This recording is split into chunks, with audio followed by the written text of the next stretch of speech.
Okay, good evening. Thank you for joining us for our Tuesday, August 27th, 2024 Governing Board meeting. Ms. Bobo, can I get a roll call vote, please? Dr. Ravi? Here. Ms. Shaw? Here. Ms. Ekstrom? Here.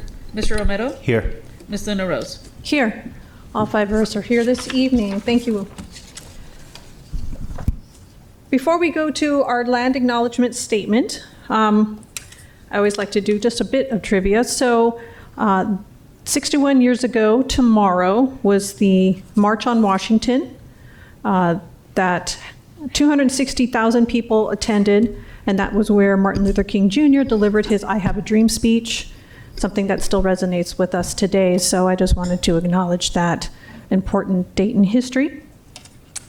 And now we are going to go to land acknowledgement statement and also Pledge of Allegiance, which will be read by Noah Howdegay, if I pronounce that correctly. I hope so. Noah is a student at VC Elementary School. Noah is an honor roll student at VC and is in their new honors ELA for 6th grade. Noah is a skilled basketball player and is the shortstop for his team. His hobbies include other sports like basketball, football, soccer, and playing video games. He enjoys reading and spending time with his family. Noah has been a VC Elementary Wildcat since kindergarten. So thank you, Noah. So if you want to come up and read the land acknowledgement statement.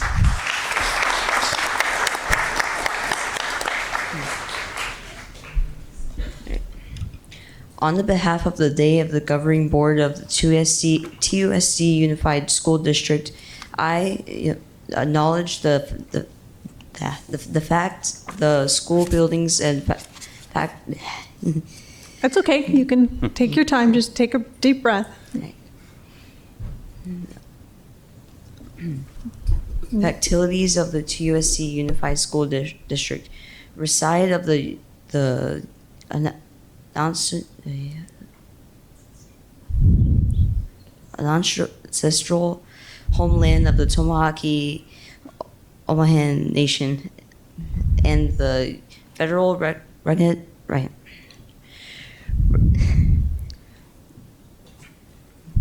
recognize the tribal land of the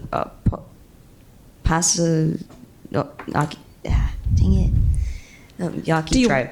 Okay. Yeah. Thank you. Yeah. Oh, but you have to stay up here, Noah, because we are also going to do the Pledge of Allegiance. So if you can lead us in the Pledge of Allegiance. Yes. Okay. Please stand for Pledge Allegiance. I pledge allegiance to the flag of the United States of America and to the republic for which it stands, one nation, under God, indivisible, with liberty and justice for all. Okay. Yes. Thank you, Noah.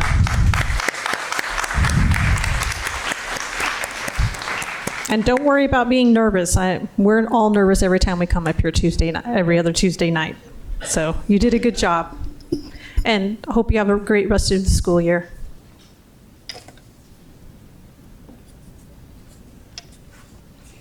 Okay, so we have done land acknowledgement, Pledge of Allegiance, agenda adjustments. Dr. Trujillo, what I would like to suggest to do, seeing we've got a big crowd and lots of exciting things going on this evening, I would like to move action item, all of the action items right after call to the audience, with following study action items, and move consent to the end if board members are agreeable to that. Yes? Okay. And I think we're good with that. Yes. From the administration's end, we also have a couple of agenda adjustments. With the move of the entirety of the action items to follow call to the audience, and then the move of the entirety of the consent agenda items to follow the completion of the study action items at the end of the agenda, we would like to recommend that item 6.3 come off of consent and be considered right after call to the audience. This is our school garden a celebration of our partnership with UA, some great news, and we have a guest here, Mr. Moses Thompson, who'd like to share an update. And so that's our recommendation. Okay, I think that's good. All right, thank you, Dr. Trujillo. Yep. So now we are on to awards and recognitions. Yes, President Luna Rose, members of the governing board. Our favorite time of every meeting is an opportunity to celebrate the incredible support that we receive in the community. That's what we're going to do here tonight, and also the wonderful achievements of our students and staff. And I can't tell you how impressed and happy I am and how proud I am of our family and community engagement team led by our director, Lacey Grijalva, who spearheaded so much effort to put together an amazing Impact Tucson event, which continues to be a cornerstone of our district's efforts to engage and support our TUSD families. On Saturday, July 27th, families were able to take advantage of a wide array of free services and resources from over 50 community and district partners. The event's giveaways included backpacks, school supplies, sports physicals, and a variety of entertainment, along with access to both TUSD and community resources, all provided at no cost to our TUSD community. I want to extend a special thank you to Chuck McCollum and the CTE team for their work in getting out there and serving hot dogs and hamburgers to all of our families. Thank you, Chuck. Thank you, Team CTE. I also want to recognize, like I mentioned at the top of the agenda, Lacey Grijalva and Jeff Sawyer and the amazing team from the Family and Community Engagement Department for their vision and their passion and their outstanding efforts in organizing this event. A significant highlight of any day is a participation of partners out in the community, especially from the business community, that take an active interest in supporting public education and take an active interest in getting parents engaged in public education. So I want to really thank Starbucks, which played a very pivotal role in ensuring the event's success, with over 50 dedicated Starbucks volunteers really helping that event come to life. So let's give Team Starbucks a round of applause. And there are three individuals that we would really love to recognize here from Starbucks that just did an absolutely wonderful job. I'll ask my team from the superintendent's office to present them with their awards of recognition. So first up, I'd like to thank Mercedes Williams. Come on up.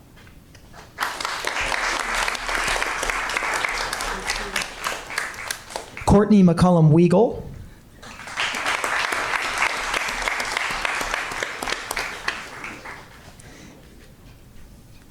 And Anthony De Janeiro.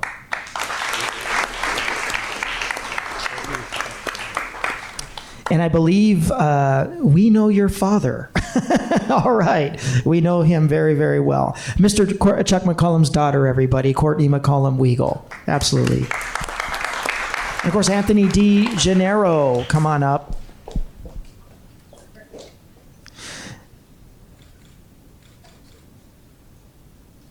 Congratulations, Team Starbucks.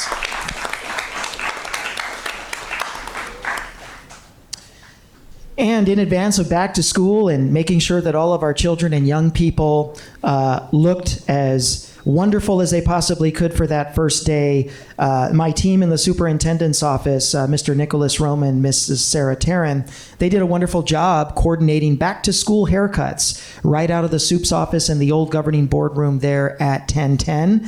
We had a remarkable group of individuals who came and donated their time and their talent and their dedication to just making sure that these wonderful young people, some of whom probably wouldn't have been able to get the haircut, obviously due to some financial obstacles, but making sure that they got that haircut looking fresh, looking good for that first day of school. And I want to recognize them here. So on Friday, July 26th, we had Leonel and Sabrina Carvajal, owners of In the Cut Shave Parlor and the Boutique Salon participating in our efforts. They reached out to the office wanting to provide the free haircuts to TUSD students. A few phone calls later, our TUSD barbershop was born. That following Monday, 60 students ended up visiting the 1010 boardroom and left with more than just a fresh haircut or styling. They left with a boost of confidence and self-esteem, ready to start the new school year. Today, we honor you not only for your skills as barbers and stylists, but for the profound impact you made in the lives of those kids and making the first day of school memorable. So please come forward as I read your name. Let's start with the owner and operator of the Boutique Salon, Sabrina Carvajal, coming up first. And here on her behalf is her daughter Gigi, accepting our recognition on behalf of her mom. Gigi, are you a TUSD kid? Yes, you are. What school do you go to?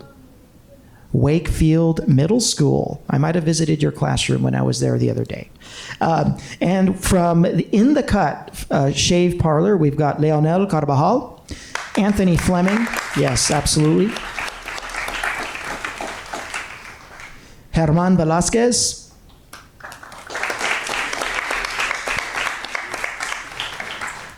And we have Yandel Velasquez, who's actually a student at Rincon High School and is a practicing barber. Wow.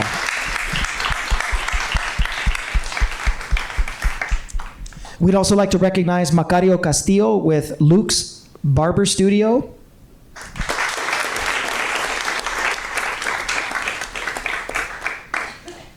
Tommy Clardy, owner of Tommy's Barber and Beauty.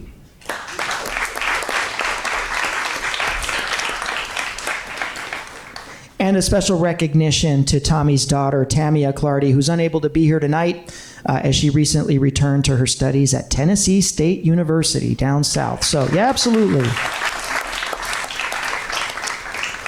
Thank you all for being an amazing example of the power of community and for helping our students look and feel their best. If we can get one group picture with our team from Starbucks and our esteemed barbers and stylists up here with our governing board members and with your awards, that would be much appreciated.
Rose, that concludes the recognitions.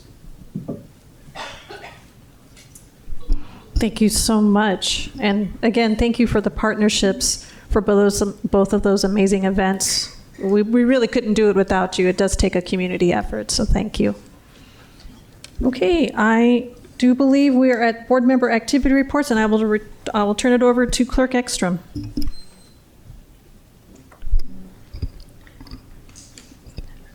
So for my governing board report, I'm sorry, That's I'm okay. moving on quickly. Well, yes, we are at the can board. do it fast. I'm at the board member activity reports. I can do this fast.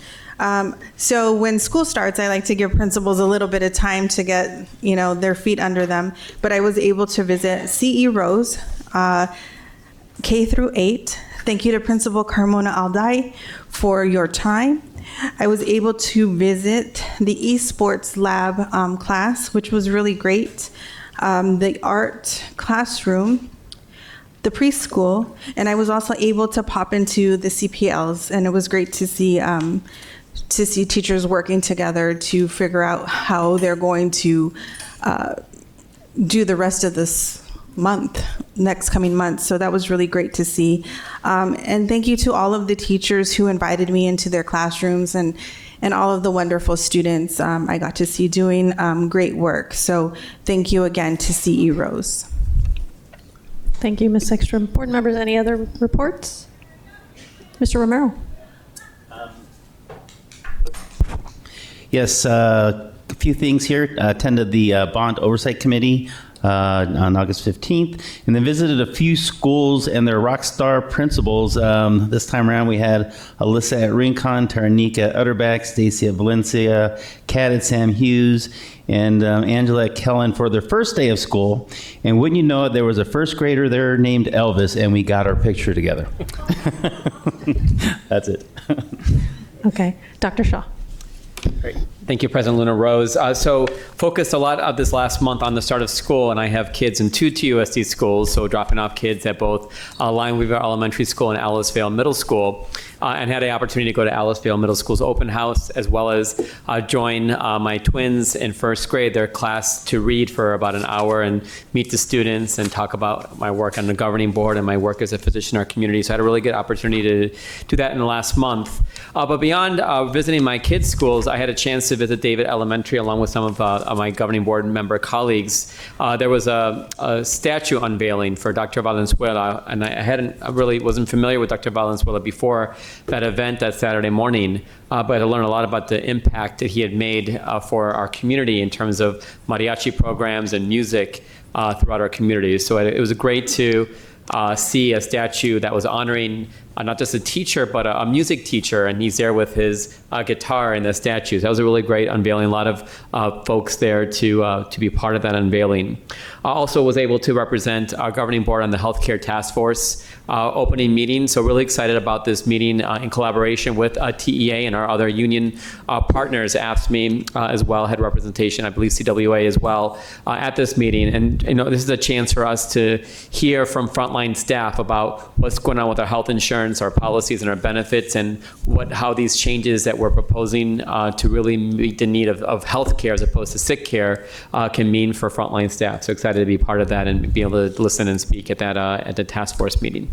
Okay. Thank you, Dr. Shaw. Ms. Shaw, anything to report? Yes, go ahead. Thank you, and good evening, everyone.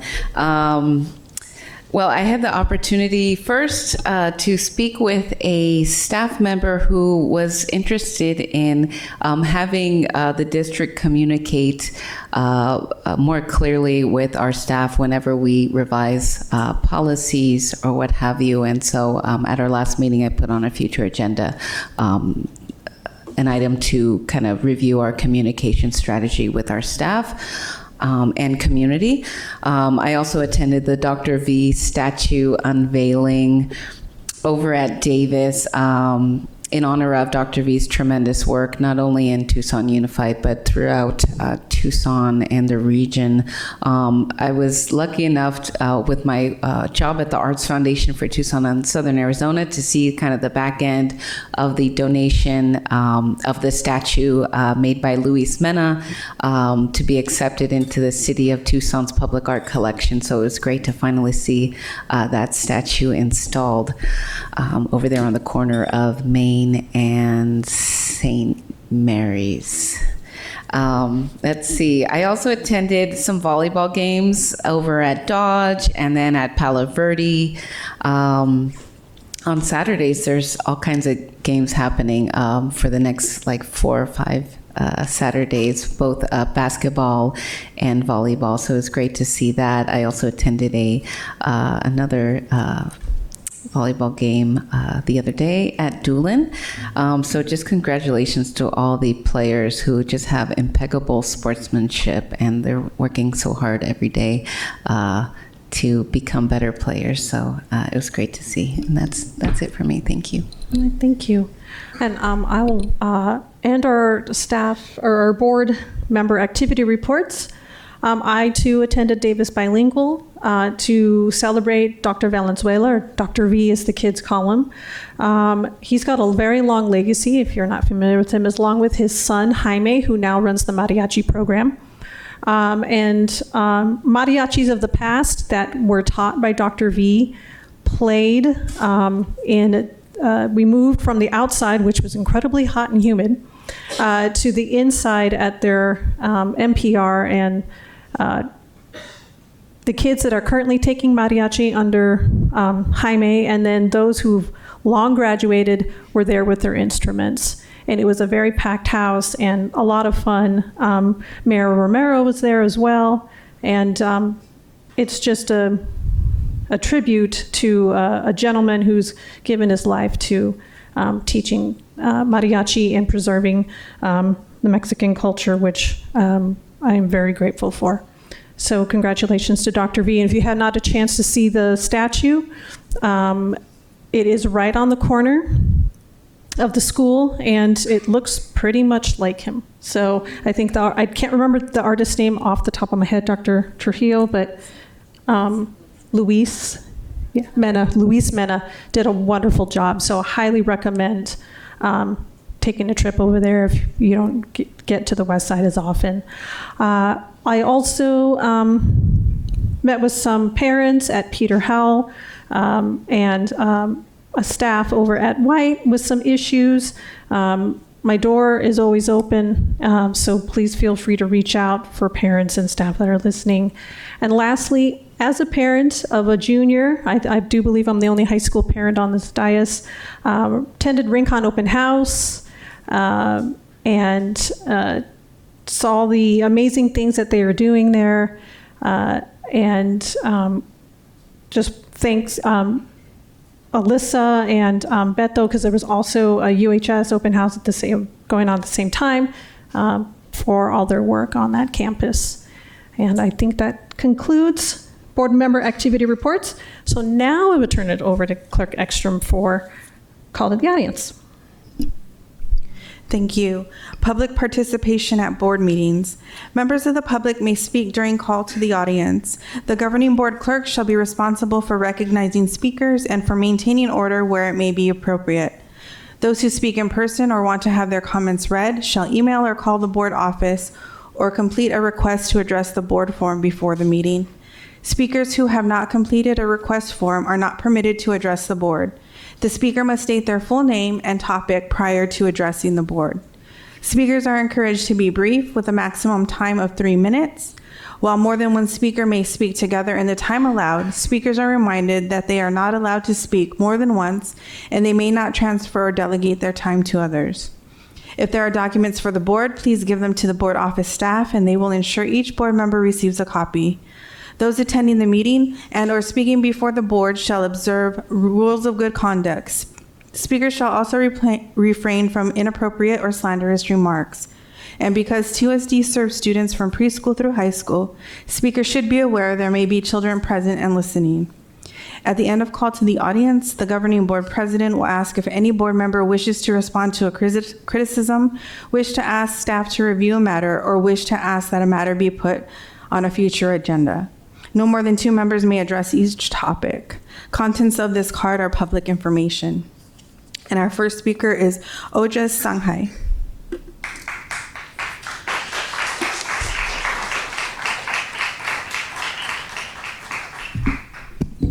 Good evening.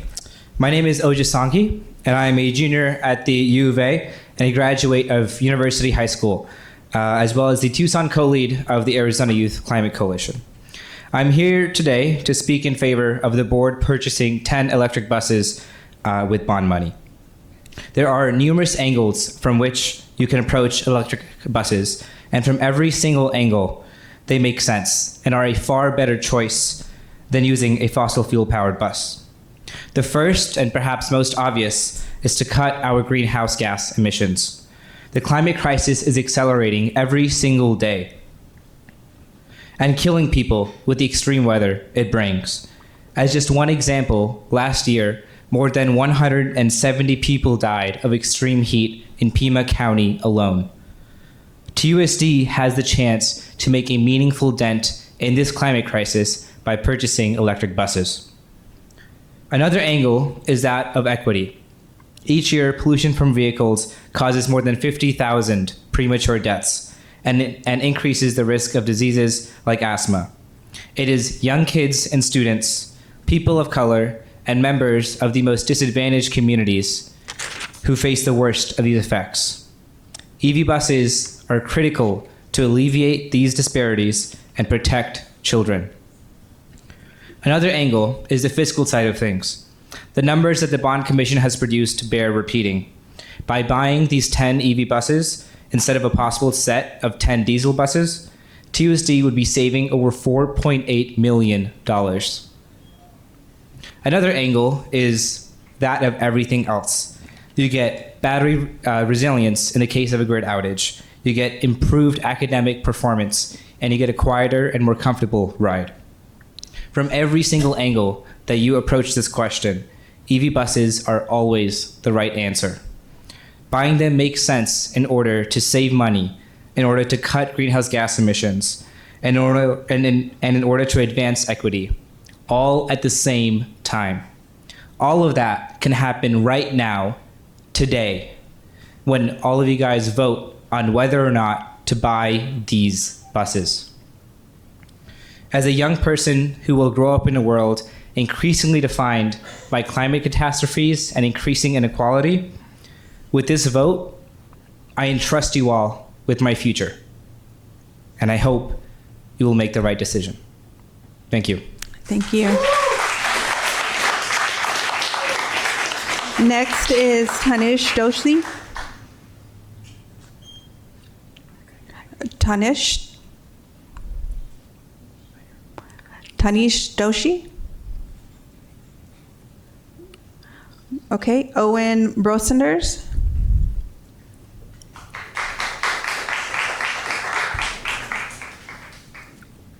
Thank you. First of all, thank you to the members of the board for letting me speak tonight. My name is Owen Brosenders, and I'm speaking again on the approval for EV buses and the infrastructure that comes along with that.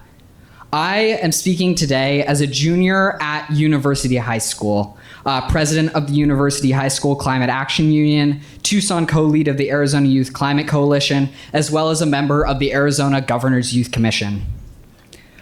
Now, I believe that education is not just about investing as the future. It is about investing in the future.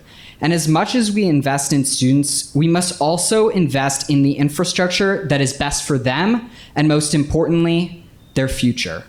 Today, in this boardroom, many of us are feeling that the costs are too high to implement electric buses in our district.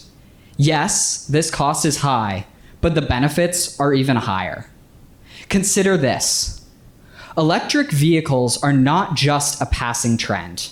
They are becoming safer, more reliable, and more affordable with each passing year. By the end of this year, EVs are expected to make up nearly 10% of the vehicle market. This movement isn't just a trend either. It's about safety and sustainability. For instance, vehicle fires are dramatically lower in electric vehicles, with only 25 incidents per 100,000 vehicles, compared to a staggering 1,530 fires for gasoline vehicles. As a student who walks these halls every day, I see firsthand how much this district cares about our future. But caring isn't enough. We need action. This policy will not only bring immediate sustainability benefits, but also position our district to adapt quickly as EVs become the norm in school districts across the country. I understand the concerns about the cost, but we must weigh these against the far greater cost of inaction, health risks, environmental damage, and missed opportunities. The bond that was passed in TUSD was the first one in 20 years. If we postpone this infrastructure, we might not have a chance for another 20, exposing students, educators, and staff to avoidable risks. This moment is crucial. We cannot, in good conscience, allow this to fail, not only for students currently enrolled in TUSD, my classmates, and my friends, but also for the countless others who will go through this district in the next 20 years. Let's make a decision today that future generations will thank us for. Let's equip our district with the tools it needs to lead the way to a sustainable future. Thank you. Thank you. Next is Pamela Dean.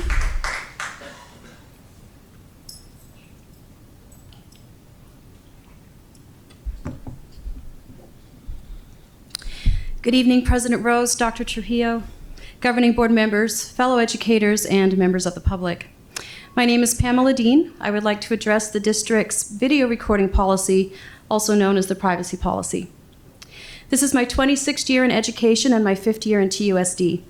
I work in one of our district offices as a professional development academic trainer. This position affords me many opportunities to visit schools and educators as we work together to build communities of trust where students and teachers can excel. Often in my role, I am asked about different governing board and other district policies. I always refer to district documents to answer questions and often connect individuals with people who can answer their questions and address their concerns. Last year, there were several instances that arose where educators were asking about the district's policies about the video recording of teachers and other educational staff. As usual, I looked to see what the governing board policy was. I was delighted to find that there is a very comprehensive policy.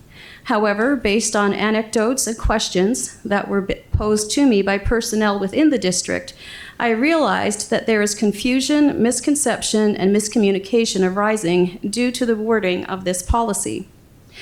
The governing board policy clearly delineates that teachers cannot be video recorded without their knowledge or permission, except in very special circumstances. One of these circumstances is if a superintendent, principal, or principal designee gives permission for such recording to take place. The wording of this point seems to be an unintentional loophole in the governing board policy as it is currently written.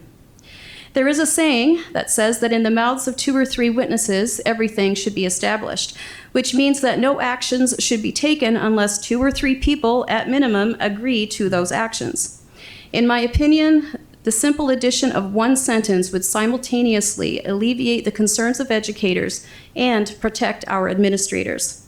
This additional sentence would define that the person who is requesting permission to video record educators cannot be the same person who was granting permission to video record educators. Making this slight addition to the governing board policy would protect both our teachers and our administrators. For these reasons, I would respectfully invite the careful consideration of the adoption of this proposed policy change. Thank you. Thank you. Next is Madeline George.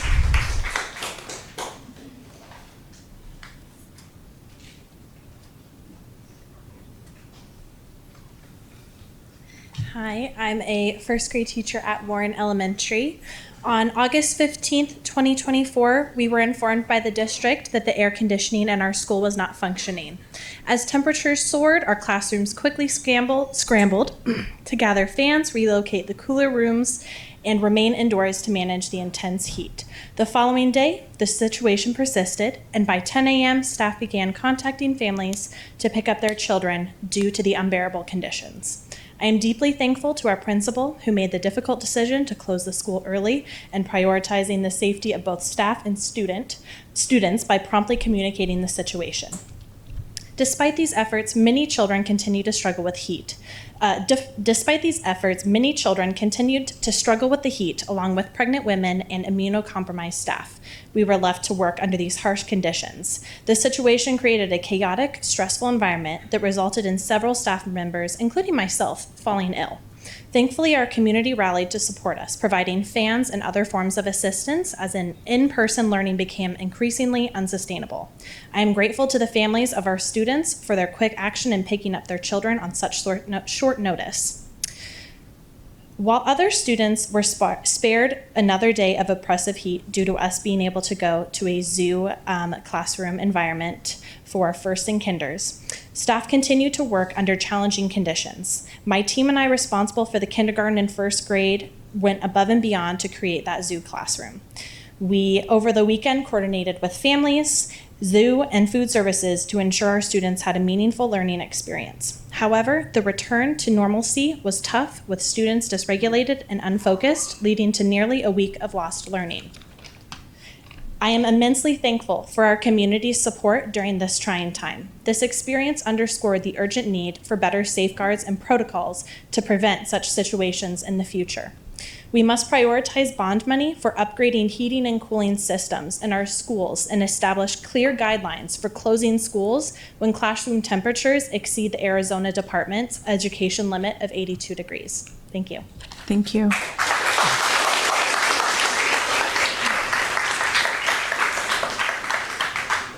Next, we have Gina. I don't have a last name.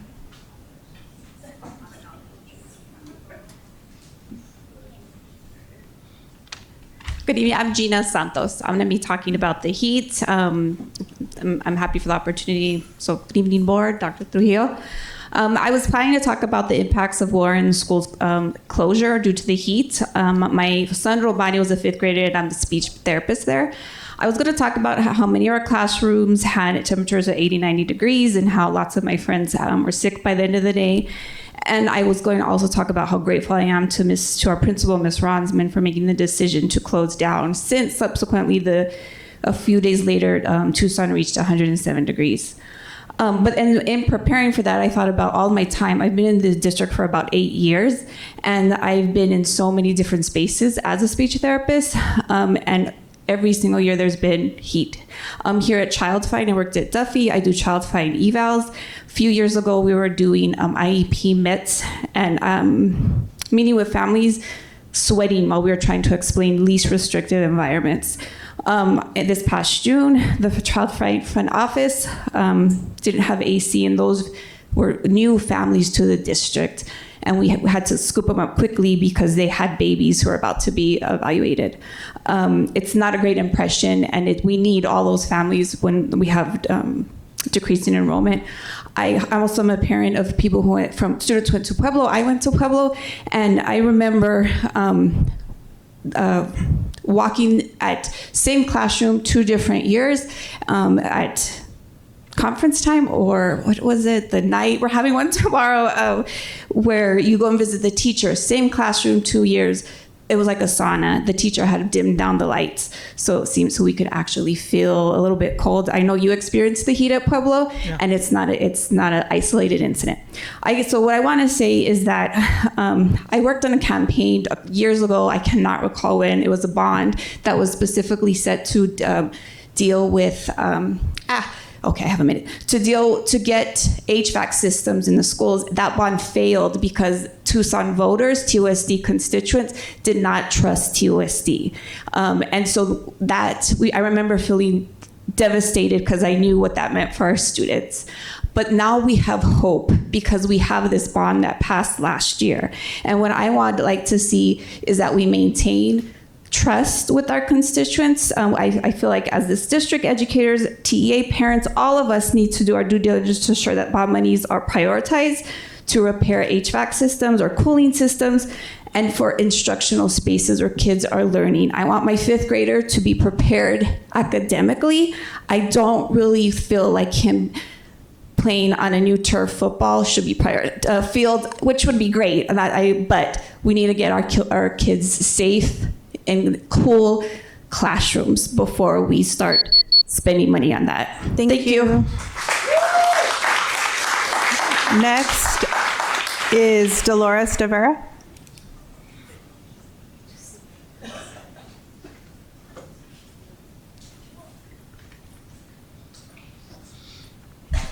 Good evening. I'm Dolores De Vera, and several of my subs and union brothers and sisters with TEA are here to ask that you recognize TEA as the exclusive bargaining representative for subs and let us start negotiating as soon as possible.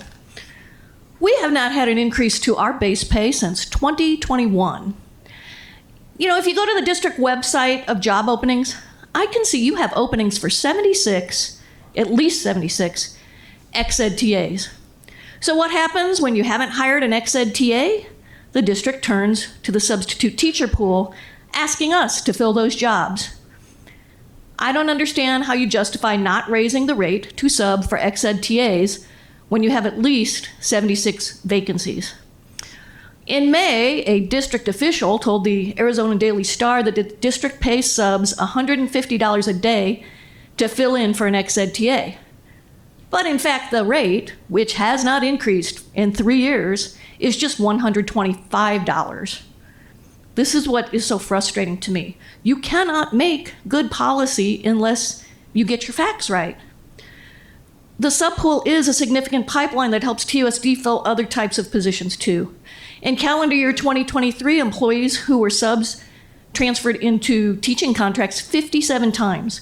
They also transferred into 12 other district positions, titles, including many who became ex-ed TAs. So I don't understand why you didn't consider increasing the rate to sub for ex-ed TA positions.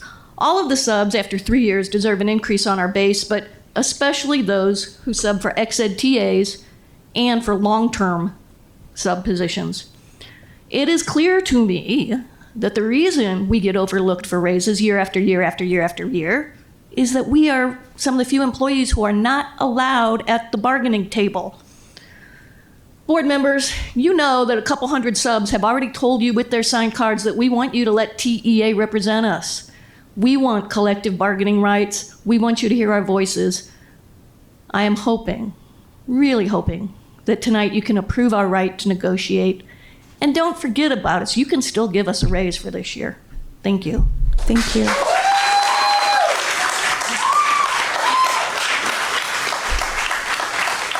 Next, we have Ron Lancaster.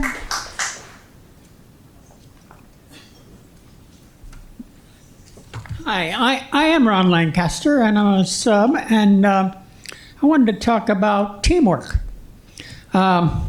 Years ago, I decided to run for the board, and I was getting all my ducks in a row, and I was ready to go, and then I asked, well, how much do they make?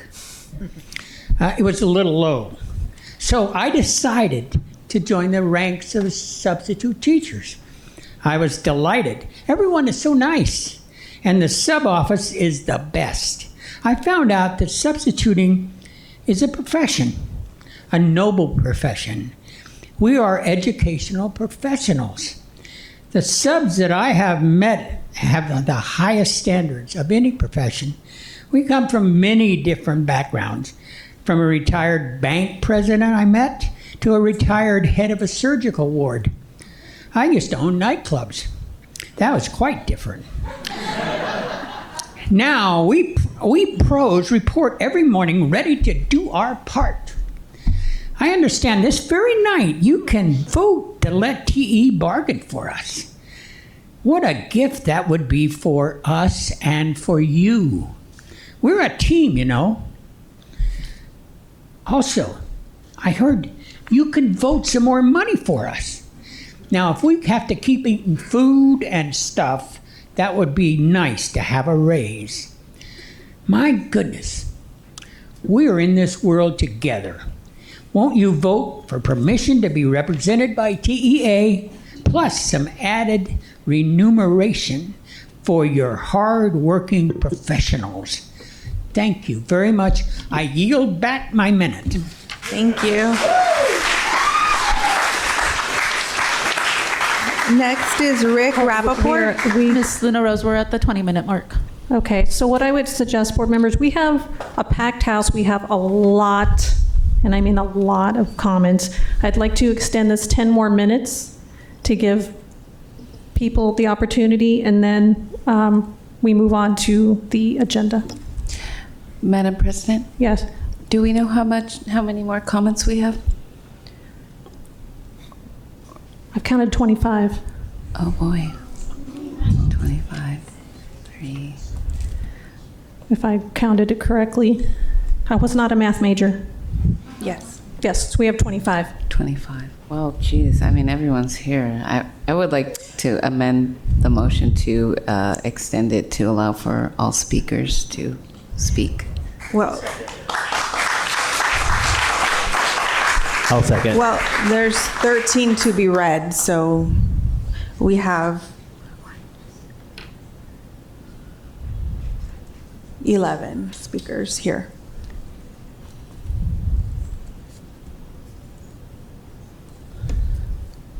Well, we have a motion and a second. Okay. Okay, so we have a motion on the floor to extend it to at least the 11 speakers and have the 13 plus email to us. Oh, my motion was for all the speakers. Okay, so that would mean Ms. Ekstrom would be reading 13 letters. I can help.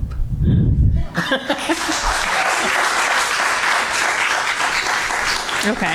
I'm just trying to expedite the process because we do have teachers and students in the audience, but and I don't want to keep them here late. I would accept at least the in-person and have the rest sent to us, because we do have 11 at least that we could bring forward to the board. All right. Should we vote on the amendment? Dr. Shaw. Sure. I think we have a lot of substantial items that we're voting on tonight, so I think it's appropriate to make sure that we have all the comments read as well. And one thing I might, maybe make an amendment, and I'm not 100% sure on this, but maybe limit comments to 2 minutes moving forward so we can get through everything. Okay. All right. So I think actually, I don't think the 2 minutes would get us where we need to be, because I think people do have written comments out that they would have to edit on the fly, and I really don't want to do that. So I guess we can extend call to the audience to have the full read, and I'd be happy to help you, Ms. Ekstrom. We can. It should be fine. Okay. Thank so do we need to take a vote on that since there's something on the floor? We have a motion, yeah. A motion? There was a motion and a second, or you could ask for unanimous consent. Okay. Do I have unanimous consent? Yes. Okay. So we'll keep going. Okay. Next is Rick Rappaport.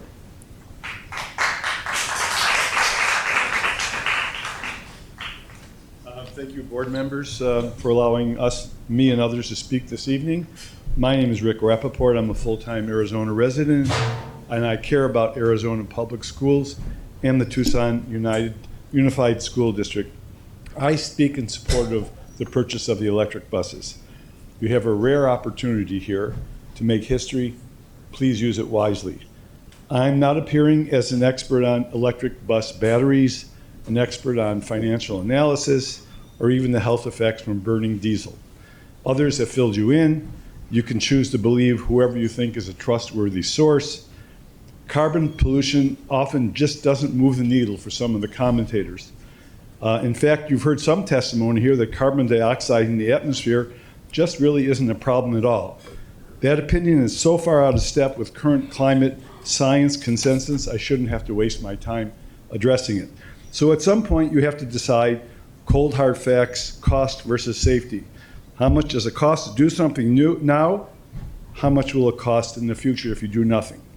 You've heard plenty about that. Here's a different take. I wanted to see how the risk of injury from electric bus batteries compared with the risk of injury in airplane travel. The citations are all in the letter I sent to the board. So let's start with the airline industry. MIT reports that between 2018 and 2022, the risk of dying from an air incident on a commercial airline flight was 1 in 2 million flights. And electric bus batteries, as of 2022, there were 250,000 electric buses worldwide operating. For the 14 years between 2010 and 2024, there were 9 reported injuries connected to electric bus batteries. 250,000 buses working each day worldwide. That's 912 million electric bus travel days a year.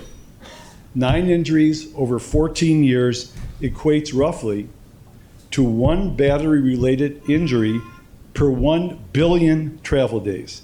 It makes it 500 times safer than airline travel. That's the safety issue. That's how it comes out.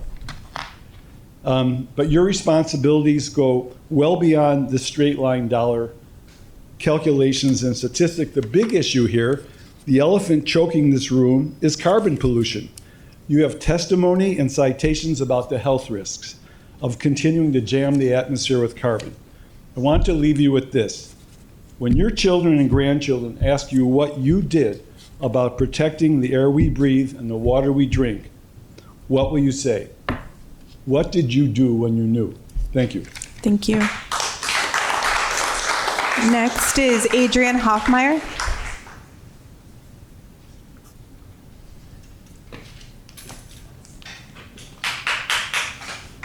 Thank you, members of the board. I can be very quick.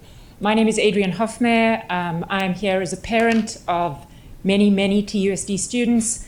I've got lots of kids that have gone through and recently graduated, and I've still got 2 kids at Tucson High, and one of my children is a staff member within the district. Wow. I'm not going to name who it is. I'm here for 2 issues. The first is item 8. It's the family leave policy that you're considering changing. 100% in favor of that. It's very exciting. It's one of the ways when you have limited resources that you can attract and maintain good talent and good teachers in our schools. Hats off to the union for making this happen, and also hats off to the district for considering it. I've looked at the document, the draft policy that you've attached to your agenda tonight, and it's excellent, and I highly recommend that you pass it tonight. The second issue is the issue of the air conditioning. I've got 2 17-year-olds who come home every single day from school with headaches. They're complaining. They cannot operate efficiently in this environment. My understanding is it's been for a month now. I know that you've got tight resources, and I know you have to choose carefully how you allocate them. But please, can you make the decision to allocate those resources to take care of the basic needs of our kids? Thank you. Thank you. Next is Robert Buelchek.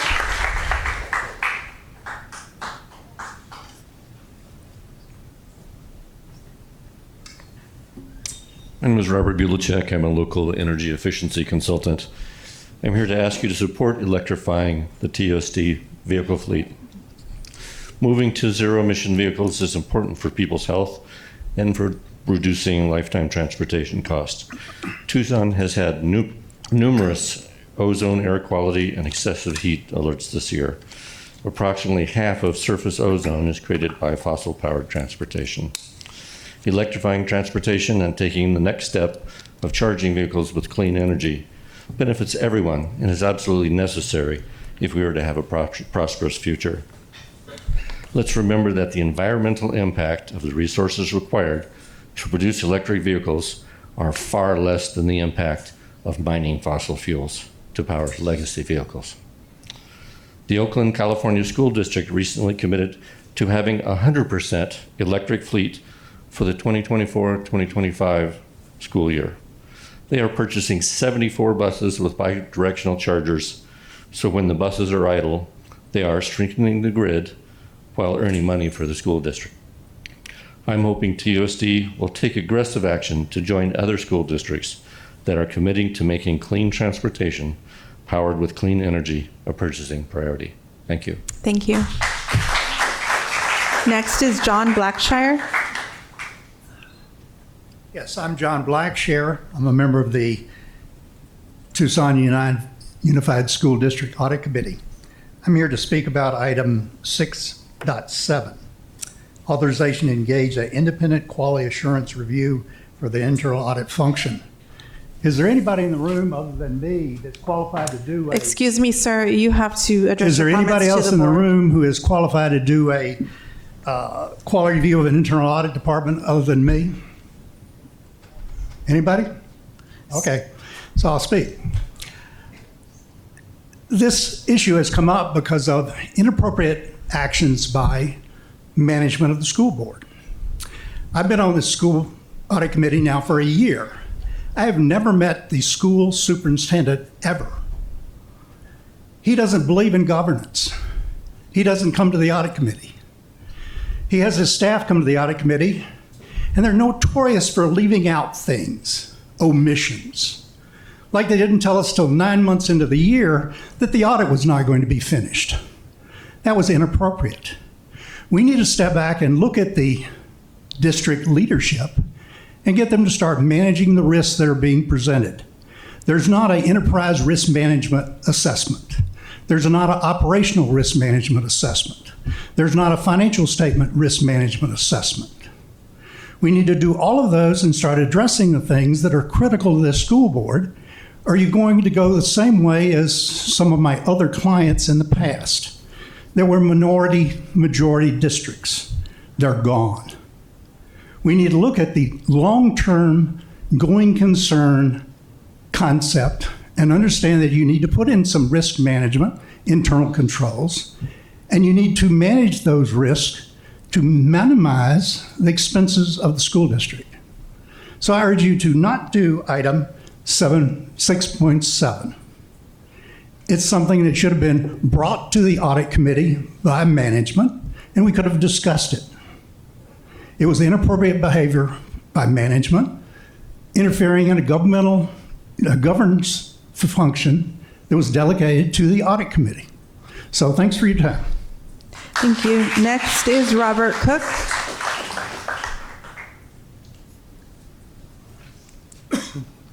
Greetings, Governing Board and everyone else in the room. I am so excited to be here to support the purchase of the EV buses and charging infrastructure. I'm 75 years old and I'm a proud product of TUSD schools, also a proud graduate of the University of Arizona. When I was 25, I worked on a team at the University of Pennsylvania, and we produced this study, Energy, Earth, and Everyone. We studied all energy sources and energy technology known at that time. This study was also one of the first global strategies for the transition to an entirely renewable, regenerative planetary energy system. So for the last 50 years, I lived for moments like this to actually see the transition happening. As past chair of the Metropolitan Energy Commission, I can say that the lithium iron phosphate batteries in these buses are extremely safe. So that should not be an issue in your decision tonight. This decision you're making is a no-brainer. You will save so much money, make another significant reduction in your climate changing greenhouse gases, and for every school bus ride, you will be creating a teachable moment for every student now and into the future. I also want to call out kudos to the Arizona Youth Climate Coalition for moving the district toward a climate change resolution in the near future. This is extremely important. Finally, I just want to end with this encouragement. We have an important election coming up this fall, national, state, and local. I urge everyone to reject the Republican agenda and support clean energy candidates up and down the ballot. So thank you very much. Thank you. Next is Elizabeth Judd.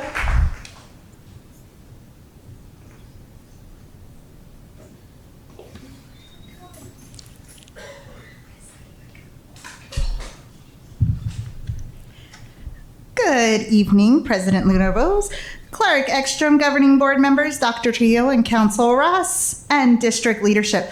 My name is Elizabeth Houston Judd. Once again, I am your 2018 Elementary Teacher of the Year and a proud union member. I'm here tonight on behalf of our TEA negotiation team to convey our appreciation for the collaboration with district leadership on the lengthy, in-depth bargaining process that resulted in a historic proposal before you this evening. We also wish to express our recognition of the bold steps of the governing board for hearing creative ideas, finding solutions for retention issues, and demonstrating the kind of leadership that is needed in public education today. But all of this would not be possible without the tireless efforts and the rank and file of our union educators who have been on the front lines through nearly 2 decades of chronic intentional underfunding from the state legislation and global pandemic and rising inflation. It is these conditions that a humane policy like paid parental leave is a transformative not only to attract and retain highly qualified educators to TUSD, but to provide the proper support for employees and their families in one of the most vital and precious moments in life. For this, we deeply appreciate your support. That our members and the educators across the district always put the needs of our students first. We want to share the concerns others have for the safety and the learning environment in our classrooms facing temperature issues. We work hard to get the bond approved and to celebrate its victory with the district.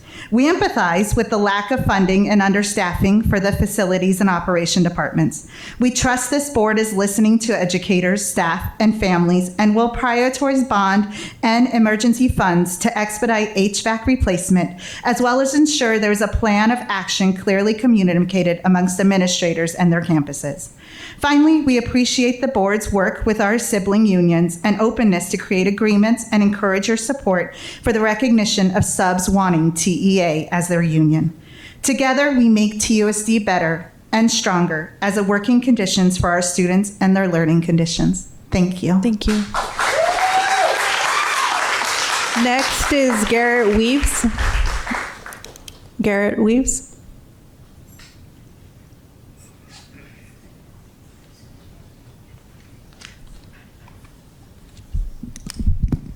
Honorable Governing Board, thank you for allowing me the opportunity to speak. My name is Garrett Weaver.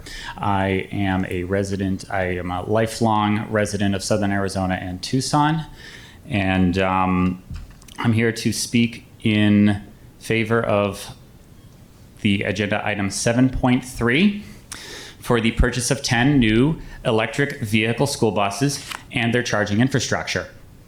Electric buses will be safer. According to a study by Auto Insurance EZ, based on data from the National Transportation Safety Board, gas-powered vehicles are 60 times more likely to catch on fire than electric vehicles. Furthermore, this action will make children and people in our surrounding communities safer. According to a study by researchers from the National Resources Defense Council and the University of California at San Francisco School of Medicine, fine particulates found in diesel exhaust lead to immune system alterations that can lead to asthma in otherwise healthy people. Switching to electric buses will reduce these particulates in our environment and reduce the incidence of asthma. This is also a financially sound move by TUSD. The EPA grant, TEP support, and Inflation Reduction Act tax credits cuts the cost of EV buses in half. Furthermore, going electric cuts yearly fuel costs by over 50%. Lastly, this reduces greenhouse gas emissions and reduces this district's contribution to climate change. Thank you for your time. Thank you. Next is Katie Moss.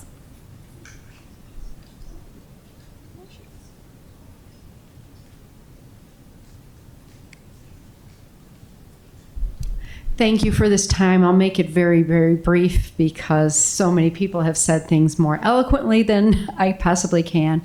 As a person who supported the bonds, but I also, you helped me raise, TUSD helped me raise 2 girls who graduated from UHS, and I'm incredibly impressed by the students and what they presented. But I also do support, the electric bus purchase and development. I am hoping that with the money that is saved and the environmental impact, the health implications that you have, that overall there will be more money, hopefully, to support all of the needs. Because I really feel for you in the job that you have to do and the decisions you have to make. But I think you really have to, take this measure for our future, and I hope you'll find the savings to invest in many other things that are so desperately needed. But thank you. Thank you. Next is Pilar Acosta-Reese.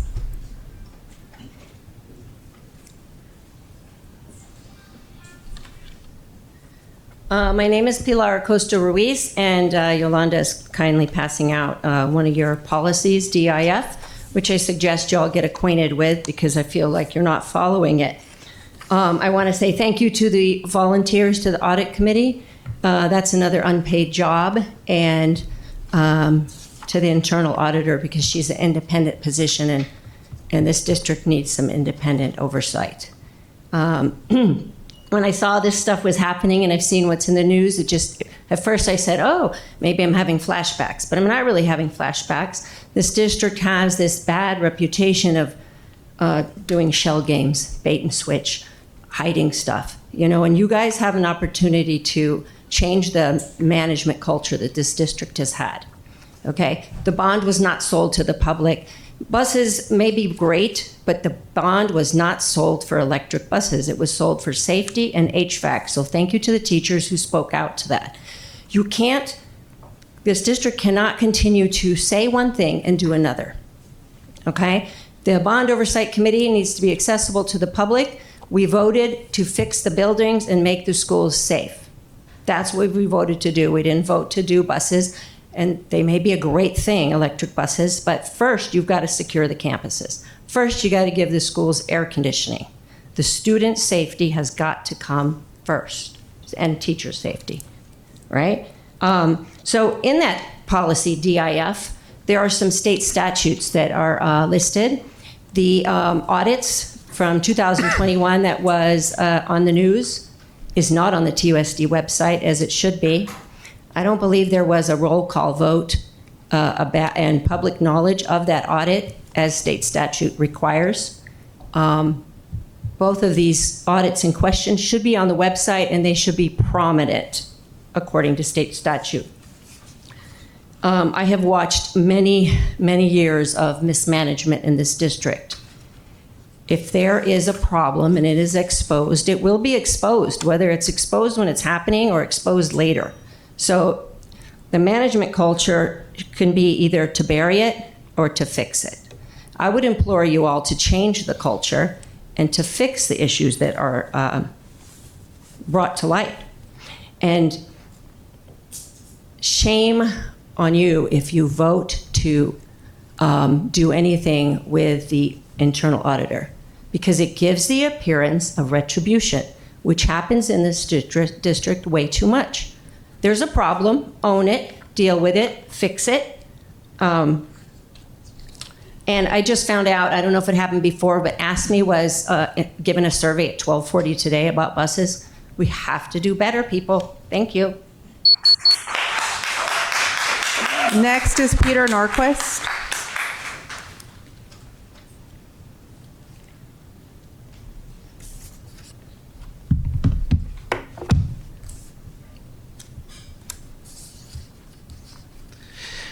Members of the governing board, good evening. My name is Peter Norquist, and I am here tonight to speak also on item 7.3, the acquisition of 10 electric buses. I am here partly in my capacity as one of the members of the Bond Oversight Committee, and I want to speak to begin with from that perspective. So you've heard a lot from people over the last couple of weeks, including this evening, about the technical issues regarding buses. But cast aside for a minute what you think, either positive or negative. One of the things that has really bothered me is that this entire issue seemed to come out of the blue. And that can't have been possible in the background because the grant applications and other applications that were necessary for this must have begun months ago, clearly before the bond was ever passed. And as a matter of fact, I've seen an article from January of 2024 already stating that 11 districts would be receiving 44 buses distributed unevenly, thanks to an agreement with the EPA through a certain grant problem. So this was a really rushed decision. We were given notice of this item for the first time. Anyone on my committee ever heard of this was 3 days before we had to make a decision. This is an important item that requires a lot of consideration. It requires a lot of research. What I said at the committee meeting a couple of weeks ago is that I felt like I was on a used car lot being given a pitch to get a car off the lot that someone desperately wanted to move, whether or not it would be in my best interest. And that's honestly how I felt. I feel that we are being pressured to take a vote without adequate time for research. This is true for you now, too. Nobody, to the best of my knowledge, who is directly involved in this has been consulted, including drivers, staff, parents, students. That definitely wasn't true 2 weeks ago. I don't think it's true now either. And I feel, honestly, like we are being asked to be a rubber stamp committee in a situation like this. The city of Tucson, it's come to my attention, also had a program where they accepted electric Suntran buses, but then they had to cancel the program. I don't know the details. I do know that there's a lot of information about them onboarding the program, very little about them going, but it had to do with braking and steering. I wonder if the drivers know that they're going to be sitting over an extremely large battery generating a large electromagnetic field. It was not reassuring to hear these referred to computers on wheels. And I appreciate your time. Thank you. Next is Lillian Fox.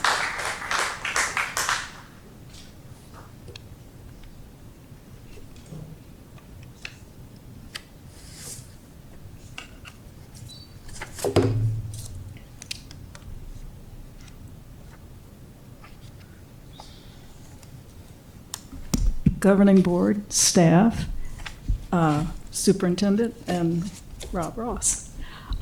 You've had so many eloquent speakers tonight, and I feel like I'm not going to do that great a job.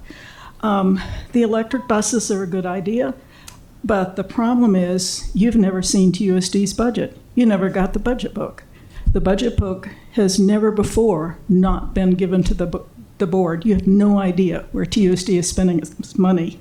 And you're being asked to spend a whole bunch of money on 10 electric buses without knowing what TUSD is doing to spend money on health, for example. I will tell you that for 30 years, the health supply budget for the nurse's office has been $2 a student for the whole year. It has never changed. You have lots of kids with diabetes, lots of kids with asthma, and you don't have near the supplies you need. The number of nurses that elementary schools have has been reduced. Each elementary school nurse used to cover 3 schools. Now you have a lot of nurses covering 5 elementary schools, which means they're only 1 day a week. I sure hope when there's a medical emergency that the nurse is there. Otherwise, you've got the nurse's assistant. And the only some of them are very experienced. Some of them have just basic first aid and almost no experience.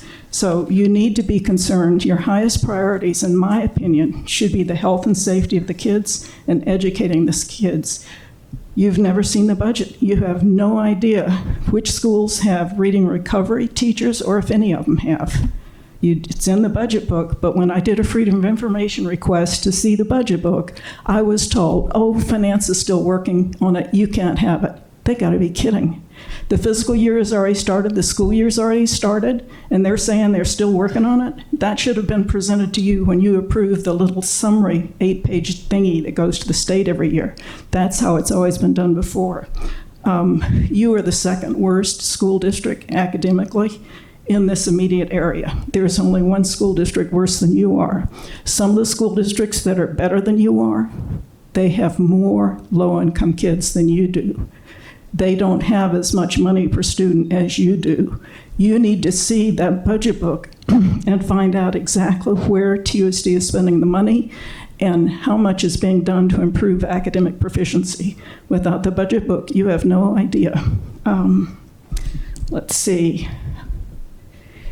The other thing I would say, one of the problems you have, I was shocked when I learned this. None of your middle schools, none of your K-8s, none of your elementary schools have gymnasiums. All they have is cement pads for volleyball and for basketball. There is no shade, there is no covering for them.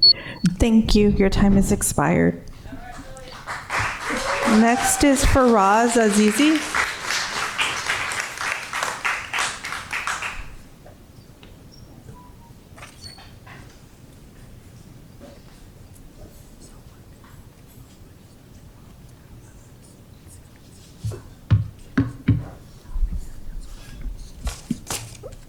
Good evening, Board President Luna Rose, board members, TUSD administration, and colleagues.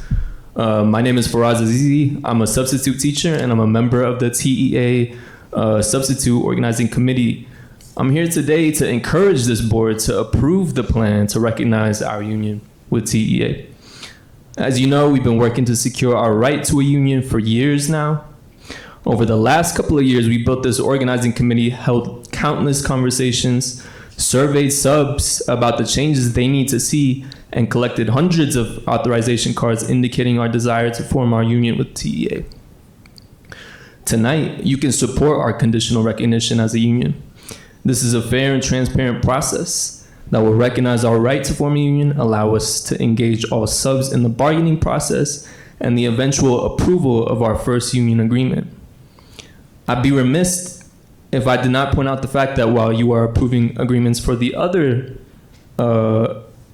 unions tonight, compensation for subs is clearly missing, as up until this point, we have not been represented at the table. Tonight, that can change. Thanks for your engagement in finding this path forward. We're excited to get to work negotiating on an agreement that will help us recruit and retain the high-quality subs this district relies on. We don't expect the next few steps to be easy, but you can be sure our team will join the district at the table in good faith, ready to work. I just want to thank you and hope that you approve the TEA agreements, approve paid parental leave, and recognize our union with TEA. Thank you. Next will be the comments to be read. So first is William Jones on electric buses. On 8/27/24, the TUSD governing board will vote to decide whether bond money will be spent on electric vehicles. As a taxpayer, parent of 3 TUSD alumni, and a graduate from Palo Verde High School, I'm in full support of voting yes to invest in electric buses. This vote will send a message to students that climate change is a critical issue in 2024 we can no longer wait to make changes. Next is Terry Freinfrock, and this is support for 7.3 electric buses. As a Tucson area resident since 1956, graduate of the TUSD system, I am writing to document my strong support for agenda item 7.3, electric bus charging stations. This is a very responsible action that will create great cost savings and diverse benefits for our community for decades. I encourage you to approve this item. Next is Mark Peterson, approval of electric school buses. I very strongly encourage all the members of the Tucson Unified School District Governing Board to approve agenda item 7.3 for the purchase of 10 new electric vehicle school buses and their charging infrastructure. By utilizing the grant funds from Clean School Bus Program of the Environmental Protection Agency, funds available from Tucson Electric Power, and available rebates, TUSD can acquire these new buses at about 1/5 the total cost of the program, an immediate 5-fold return on a great investment. Other benefits of these school buses include that they are made in America, in Tulsa, Oklahoma, warranted for 5 years, and use the safest EV batteries in the world. These electric buses will save the district nearly $6,000 each in fuel costs per year, with additional savings in maintenance cost as compared to diesel buses. As a physician well aware of the significant adverse health impacts of diesel fuel exhaust, including exposure to carcinogens and worsening of asthma, among others, converting to clean energy EV buses will also greatly improve the local air quality for our students, teachers, and other district staff. TUSD has a unique opportunity with this action to demonstrate our community an example of the leadership requirement to move forward with clean energy transition we urgently need. I hope and trust the board will take appropriate action by approving this proposal. Next is Rob McLean, AC in schools and anti-LGBTQ harassment. Hello, TUSD school board members. I have a concern that I would love to ask you about in person at a board meeting, but simply cannot because of our family's schedule on Tuesday evening. The issue is the AC issues at the schools. I am concerned that the teachers and students are in a position of working and learning in very hot classrooms. The teachers' jobs are already difficult, teaching often large class sizes in a system that generally asks for more of them than their salary compensates. Asking them to do so in 80+ degree classrooms for part of the year is just not acceptable. I appreciated the superintendent's video communication regarding the AC issues. However, it left me with more questions than answers.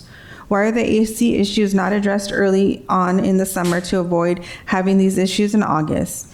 Is the problem that the district lacks expertise to make the fixes, or is it the issue the lack of funds? It has been a month now. What is happening with the AC still not functioning throughout Tucson High? If you don't give teachers and parents more details, it leaves us to ponder that perhaps you as a governing board don't see this as a priority, when in fact I think you should not only figuring this out this year, but also strategizing to avoid this happening next year. The message you are sending to students, parents, and teachers alike is that you don't care much about the environment provided for education. I would like to be confident this is not true, but from my vantage point, the information you've provided so far, that is what it seems like. Next is Eve Shapiro, electric buses. Thank you for giving me the opportunity to address the board on the issue of purchasing electric buses as a substitute for the current buses that run on diesel fuel. I am a pediatrician, and during my years of practice, saw many children that attended TUSD schools. I wanted to speak in favor of the switch to electric buses. Pollution from burning fossil fuels is a top contributor to climate change, but it also worsens our air quality. Poor air quality is linked to many chronic health conditions suffered by millions of Americans. Vulnerable populations, children, and the elderly especially, are more hurt than others by this pollution. Children are smaller, their bodies are developing, they spend more time outside than the average adult and therefore more exposed to air quality issues. An example is the fact that children may spend up to an hour or more riding school buses that emit large amounts of pollutants and particulate matter. This exposure has the potential to do great damage to their health and cause many to develop chronic medical conditions such as asthma. Pediatricians in Tucson are well aware of the burden asthma, particularly in lower income and marginalized communities. In addition, traffic noise impacts public health, leading to increased risk for asthma and cardiovascular diseases. Electric buses are virtually inaudible, which would also improve public health. Electric vehicles are a better economic choice as well. For these reasons, I urge the board to support the purchase of electric buses. Next is Bruce Plank for electric buses. I am writing to encourage you to adopt the proposal to purchase 10 electric buses for the health and safety of our kids and for the continued example this sets for our community. The proposal highlights the importance of acting now to take full advantage of federal grants, tax credits, TEP assistance, etc. This is the time to move forward with this purchase. There is no question that electric buses are cheaper to operate in the long run, and for those of you who only look at balance sheets, this decision seems clear: buy the buses. But for those of you who recognize that what TUSD does influences the entire community, this decision should also be clear. The health of our Tucson kids is at risk from diesel fumes and can greatly improve by using electric buses. And the example it sets by this move will likely influence other school districts to do the same, much like what happened with solar panels on school grounds. It will also remind people in the community that electrified transportation, be it buses, cars, or trucks, is beneficial to us all. Cleaner air, fewer cases of asthma, and other health benefits will result, and TUSD can rightfully claim part of the credit for moving Tucson along the path to a healthier climate and in step with City of Tucson's Resilient Together plan. On these grounds, the decision seems clear as well: buy the buses. Please proceed with this purchase now. I'd be happy to join with other Tucsonians who will likely honk and wave at these nearly silent school buses of the future as they drive by with very visible TUSD signage, full of happy kids, better able to focus on their schoolwork and benefiting all of us as well. Now is the time to buy the buses. Next is John Davidson, Gridley FTE allocation, 6th grade reconfiguration. Dear Superintendent Trujillo and governing board members, my name is John Davidson. I am the 6th grade science teacher at Gridley Middle School. I also have a son at Gridley and a daughter at Gale Elementary. I am writing to give you an update on the 6th grade reconfiguration on the east side of Tucson. Last year, I expressed concerns about the reconfiguration's potential success. Unfortunately, my predictions were correct. Enrollment numbers at Eastside K through 6th grade classrooms are half of what it was projected, while Gridley has greatly exceeded its projected numbers. Despite this, we were told to cut 9 FTE instead of the 2 proposed in the plan. As a result, over half the staff is teaching 6/5, with teachers taking on multiple grade levels and subjects they never taught before. Burnout is already setting in, and we haven't even reached Labor Day. I've already received students transferring from Soling Tom 6th grade because they felt like they were just in another year of elementary school. I expect more to transfer as they realize the middle school setting at Gridley offers the responsibility and the freedom they need as they grow towards adulthood. The reconfiguration has also sown division among principals, teachers, and parents, leading to an unhealthy environment on the east side. What was supposed to be a strategic decision has turned into poorly planned and executed initiative, creating more problems than solved. I love the idea of my job, but the constant stream of poorly implemented initiatives is making it hard to enjoy teaching science. Please reconsider your staffing allocations and provide the support we need to keep Gridley the best non-magnet middle school in TUSD. Thank you. P.S. Many classrooms at Gridley, including mine, still don't have working AC. The new units installed over the summer are less effective than the ones they replaced. Next is Tara Radcliffe, Fiscal Bond Responsibility. My name is Tara Radcliffe. I am speaking on the fiscal bond responsibility. The charter for the Bond Oversight Committee states, the TUSD Audit Committee is dedicated to assisting the governing board in fulfilling the fiduciary responsibilities by ensuring robust financial oversight and enhancing transparency and public trust in management of public funds. There was no info about the EV buses in any of the TUSD bond announcement to the public. No one has spoken to the bus drivers, their union, parents, or community members. The bond committee was only given notice of the agenda item 3 days before the meeting. This is not enough time for committee members to do their due diligence to make an informed decision. Dr. Carter, the bond program manager, was asked at the last bond committee meeting if applications for funding for the buses were made before the bond was passed. She stated they were working on the grant before the bond. Dr. Carter also stated, this is something that just didn't happen overnight. We've been working on this since August of 2023. Bond members were also told by Dr. Carter that they needed to vote that day, otherwise TUSD would lose funding from TEP, making it an urgent item to vote on. How is this transparency? This speaks to an agenda that was hidden from the public. Dr. Carter knew about this for a year, but only gave the Bond Oversight Committee 3 days notice and told them it was urgent that they vote. And Cindy Coleman, a community member, stated she was frustrated because she worked on the Community Bond Oversight Committee and there was never any mention of EV buses.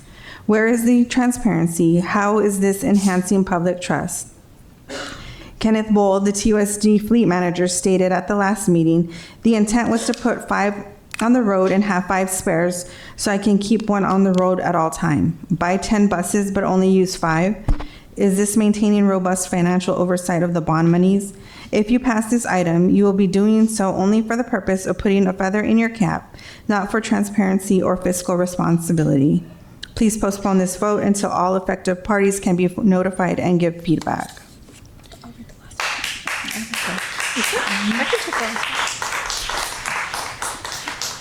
So I would just like to say, I would like to thank my teacher, Ms. Ferranto, because without her, I wouldn't be able to read these. So we have 5 more to go.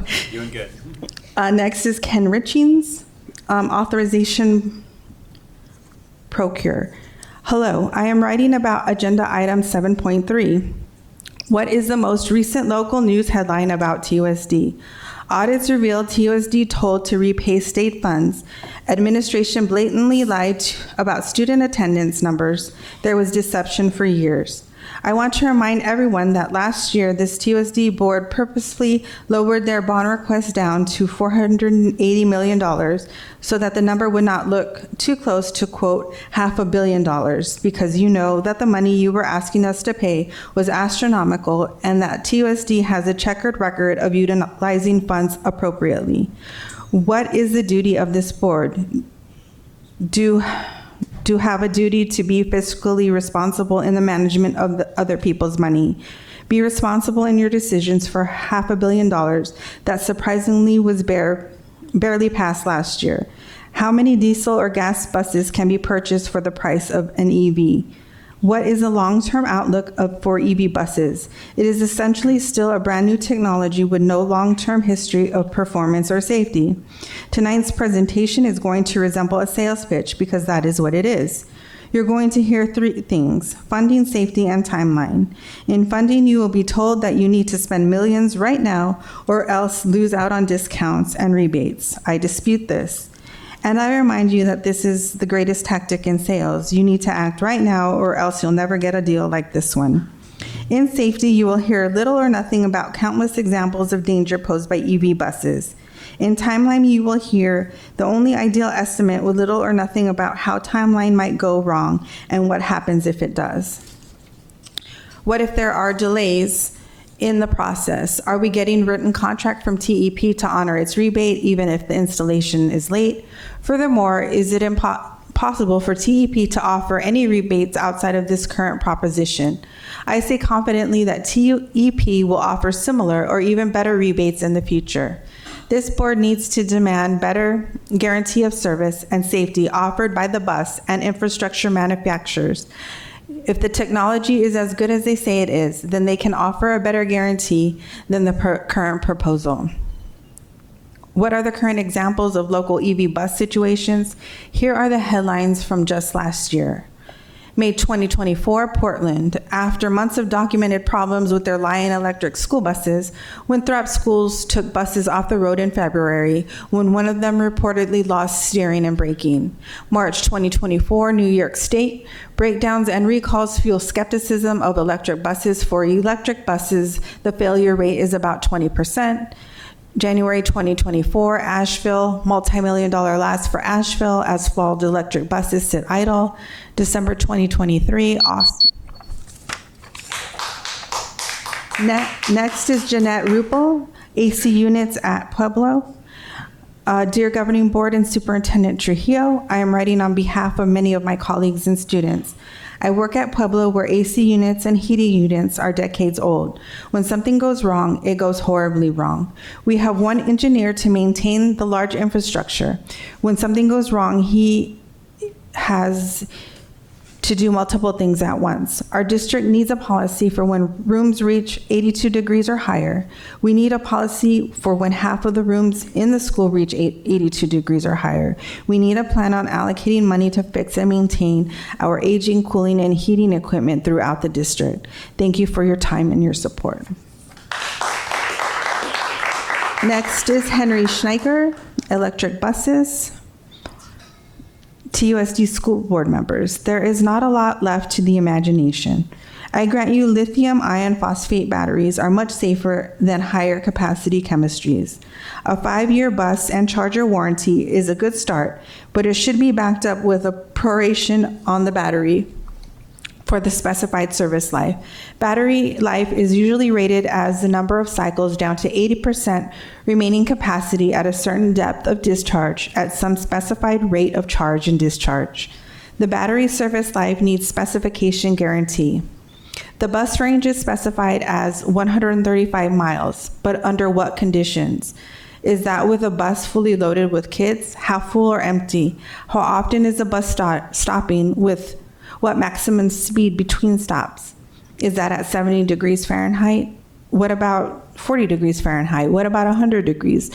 What about the heater and the AC turned off? No, the battery must be heated and cooled and kept at 72 degrees.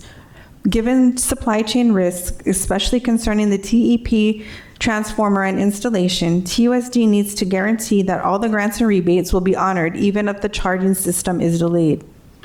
Note that TEP delivery is only on an estimate. The delivery, lead time, and installation date are not guaranteed. Rushing a project is bad policy. Creating a rush is a good way to avoid proper due diligence. Rush purchase is often a bad purchase. There is too much money at stake to get this wrong. Although the TUSD entity will not be paying the full price, the taxpayers of Tucson and America will be paying the entire price. This is technically stealing from Peter to pay Paul. Next is Corey Geis. And the topic is electric buses. Last week, longtime Democrat Robert Kennedy Jr. stepped out of the presidential race and endorsed his Republican opponent on the shared agenda to halt the U.S. government's war against free speech, against the lives of Ukraine and Russian peoples, and against the health of America's children. It is good to see that at least some politicians are catching up with people's realizations of the devastating effects of toxins of all forms are having on our children's health.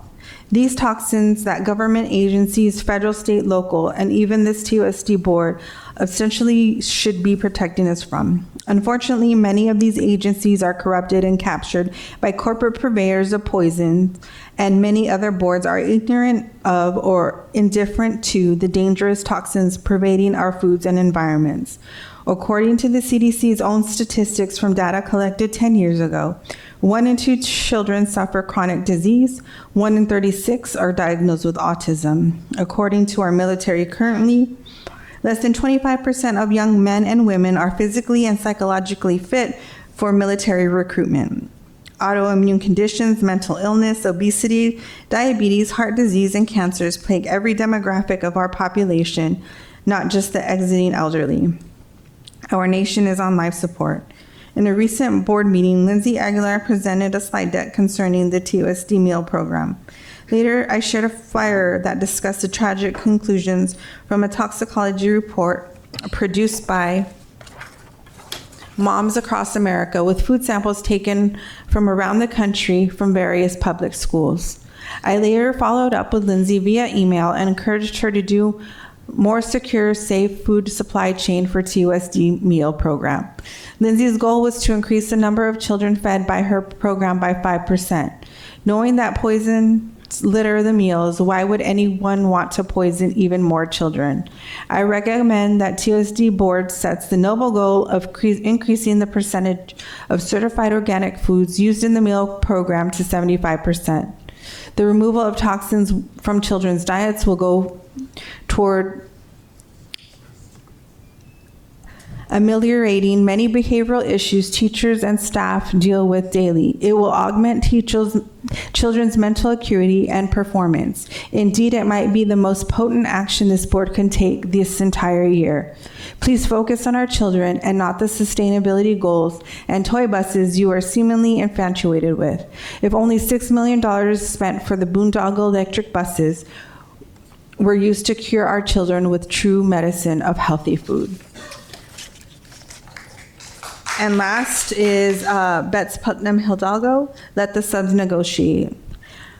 Superintendent and board members, let's celebrate Labor Day this year by finally allowing substitutes to negotiate a contract with TUSD. We can all celebrate that labor unions are growing in strength and numbers in our society, so let's do the same in TUSD. While 3 of the sitting board members are labor-endorsed candidates for re-election, there has only been a full-throated endorsement of subs to have union representation from 1. If you have convinced the unions that you support contract negotiations for all workers, then you should be pushing TUSD admin to recognize that negotiations are good for substitutes and TUSD too. Let's get this done because our schools cannot do without teachers or substitutes. They deserve to be able to negotiate on pay, working conditions, and labor benefits. And that concludes the call to the audience. Okay. And Ms. Smith, we will direct you to 6.7, okay? Thank you. Okay, board members, any comment? Just as a reminder, that we are bound by to respond to a criticism, asking staff to review a matter or wish to ask a matter be put on a future agenda. I want to thank everybody for coming this evening. I know it's already been a long evening, so really appreciate you staying here and listening to your community members. But board members, any comment? Ms. Shaw. Thank you, and thanks to everyone who spoke tonight, and thanks to the board for extending the call to the audience. Thank you. First, let's see. Regarding the issue spoken by so many about our heating and cooling problems in our district, I'd like to ask that we add to a future agenda the purchase of, mobile HVAC units, so that we can take care of at least a little bit of the heating problems that we have as soon as possible. Let's see. Also, I would like to ask staff to provide the board with the budget book as soon as possible, whether it's finished or not. Thank you, Ms. Fox, for bringing that to our attention. I'd like to also thank everybody for speaking about the audit, the independent auditor, and the issues with the audit committee and oversight. I noticed today that the audits that have been done in 2024 are not posted on our website, and I'd like to ask staff to post all of the audits on our website immediately. There's like at least 6, I believe. And I didn't catch the speaker's name for this one, but if we could put on a future agenda presentation on maybe getting to the goal of 75% organic food in our district. And I think that's it. Thank you. Thank you. Dr. Shaw. Thank you, President Luna Rose, and thank you, everyone who spoke. I think this is a record in a long time in terms of number of folks coming to our call to the audience, and we definitely hear a lot of the concerns and other things mentioned. And I think the biggest concern is that HVAC, and wanted to appreciate everyone who spoke on that. With 3 kids in 2 schools, I hear about the cold or the warmth, on a regular basis. I'm just thankful for our community for passing the bond. A significant portion that already is allocated towards replacing the HVAC units. I think around 8 campuses so far, and more to come. I encourage folks to attend the Bond Oversight Committee as an official TUSD board committee, so it's subject to open meeting laws and public comments as well. So I know they're doing a lot of work, and thanks to all the members of the Bond Oversight Committee. I want to thank everyone who spoke on electric buses tonight. I'm really passionate about this project and excited about what we're going to be doing as a district, I think, if we're able to approve this. Just you wait, I want everyone to mark your calendar for October 15th. That governing board meeting. If things change, obviously, but right now that's when we're scheduled to have the second reading of our climate action policy that we passed as a first read in April. A lot of work has been done since April in terms of figuring out how to implement this policy and making edits to this policy, and encourage folks to join us on October 15th when we might be passing, I think, the most comprehensive climate action policy of any school district in our country. And to the comment on food, it is addressing food issues as well in that climate action policy, because that's directly related to our environmental policies. Yep. Okay. I don't know the exact number offhand, but it's addressed in there. All right. Ms. Ekstrom? I would just like to add that in the bond language, transportation in the bond was $23,686,000. So there was bond language that voters did approve. Thank you. And lastly, I just want to thank the students for coming. I'm always really appreciative of our students because I hate to be, sound trite, but they are the future, and they're the ones that are going to be making the decisions soon enough, especially if they are turning 18 this year. So thank you. I always love when students come and tell us what's going on, because they are the boots on the ground and telling us what's up. So with that, I do believe we are done with call to the audience, and we are going to be moving to action item 7.1, Administrative appointments, reassignments, and transfers, interim assistant principal, McGee Middle School. Dr. Trujillo.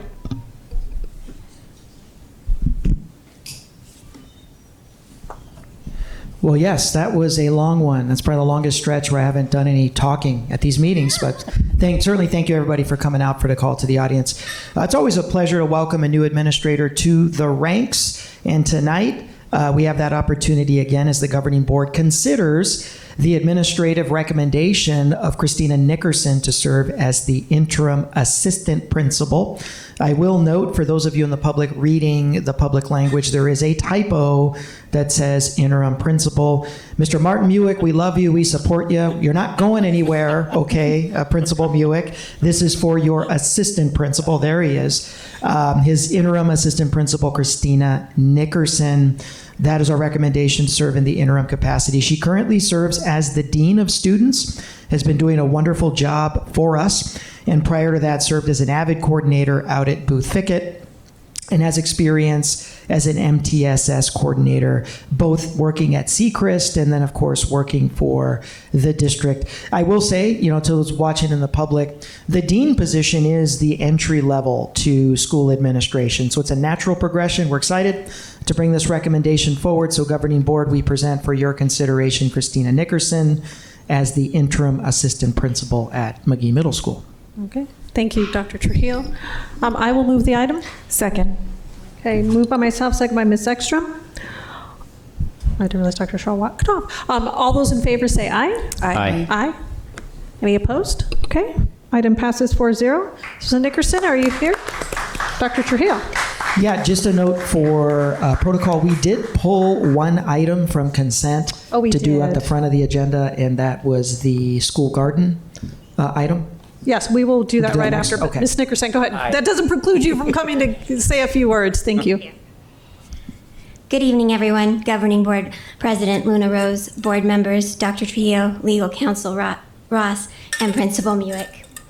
It is my honor and privilege to be here to serve as the interim assistant principal at McGee Middle School. McGee has become my home, and I look forward to continuing our efforts in the classroom as well as supporting our students and family.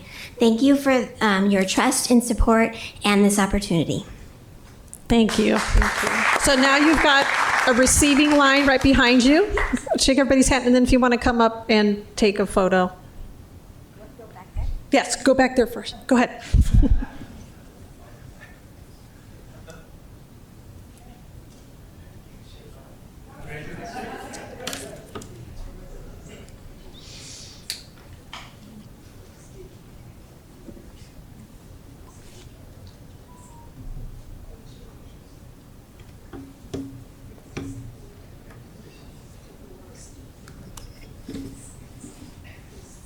All right.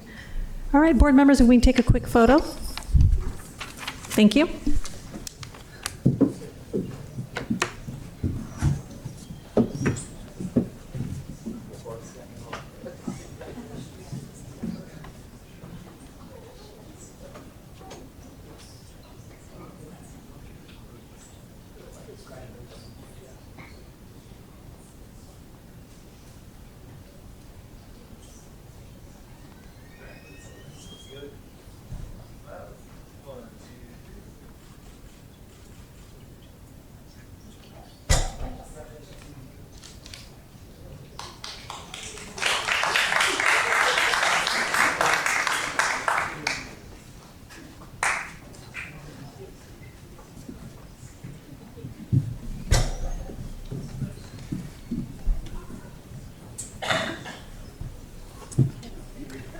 All right, as Dr. Trujillo kindly reminded me, we did pull 6.3, approval of the intergovernmental agreement, IGA, between Tucson Unified School District and the University of Arizona to continue the integrated school garden program, one of my favorites. Dr. Trujillo.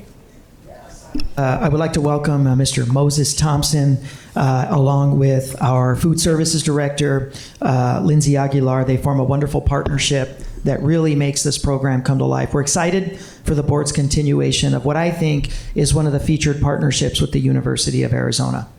Mr. Thompson, welcome. Ms. Aguilar. Yes, thank you. Thank you, governing board members, President Luna Rose, Superintendent Trujillo, legal counsel. Thank you for having us. We're really excited. 2024, this is our 10-year anniversary of this national model partnership between the University of Arizona and Tucson Unified School District Food Services. And so through this partnership, we're leveraging student engagement through the University of Arizona, providing community engagement, internship opportunities for university students to come into Tucson Unified and provide school garden enrichment. And so we're really excited to be here today. Just a snapshot of the work that we do. The school garden program, this collaboration really has 3 pillars. Professional development, and so we provide a lot of professional development opportunities for Tucson Unified teachers through the Wednesday PD times, through the professional learning days. The second pillar is food literacy. So we are housed in food services. Food literacy looks like field trips, meal kits, garden to cafeteria events. We're really excited to get produce grown in school gardens, in school cafeterias. We're excited to get produce from local farmers into cafeterias. And then the third pillar being the UA internship. And so each semester, we train and place 50 U of A interns into 15 to 20 TUSD schools to provide school garden enrichment. And so some of our impacts last year, these are our numbers from last school year. We impacted almost like 2,400 students through the food services, food literacy part. We impacted more than 23,000 students across the district, and we provided professional development training for about 420 teachers across the region. One really exciting project that we have on tap for next year is our Sprouts House project at Mansfield Magnet Middle School. And so what we're going to be doing is we're going to be taking 2 historic houses that are owned by the University of Arizona, and we're going to be transforming them into our program hub. And so this school garden campus is going to serve as the school gardens and culinary STEM lab for Mansfield Middle School. It will be the TUSD food literacy garden to cafeteria hub. One of the houses that we're going to be renovating will be a commercial kitchen where we'll do all of our garden to cafeteria work and food literacy work. And then this will also be our TUSD professional development hub for teachers. And so we are really excited about this project. This is a $2 million project. It bears the name Sprouts House because Sprouts Farmers Markets, the Sprouts grocery stores, have given us the first $1 million towards the project to secure those naming rights. And we have raised about $1.8 million towards the project. Yeah, thank you. So we've broken ground. Currently, we're doing hazardous materials abatement because both of the houses were built in 1920. There's lead pipes, there's asbestos, there's lead paint. And so we're doing all of that abatement, and we should be breaking ground on the renovations of the houses soon. We're hoping to complete this project by April. I've been told that that's an aggressive timeline, but I'm sticking to it. Yeah. So yeah, thank you so much for supporting this partnership. This is really exciting work. We're really excited to have TUSD really on the cutting edge of school garden programming across the national landscape. And so we couldn't do it without your support. Thank you. All right, thank you.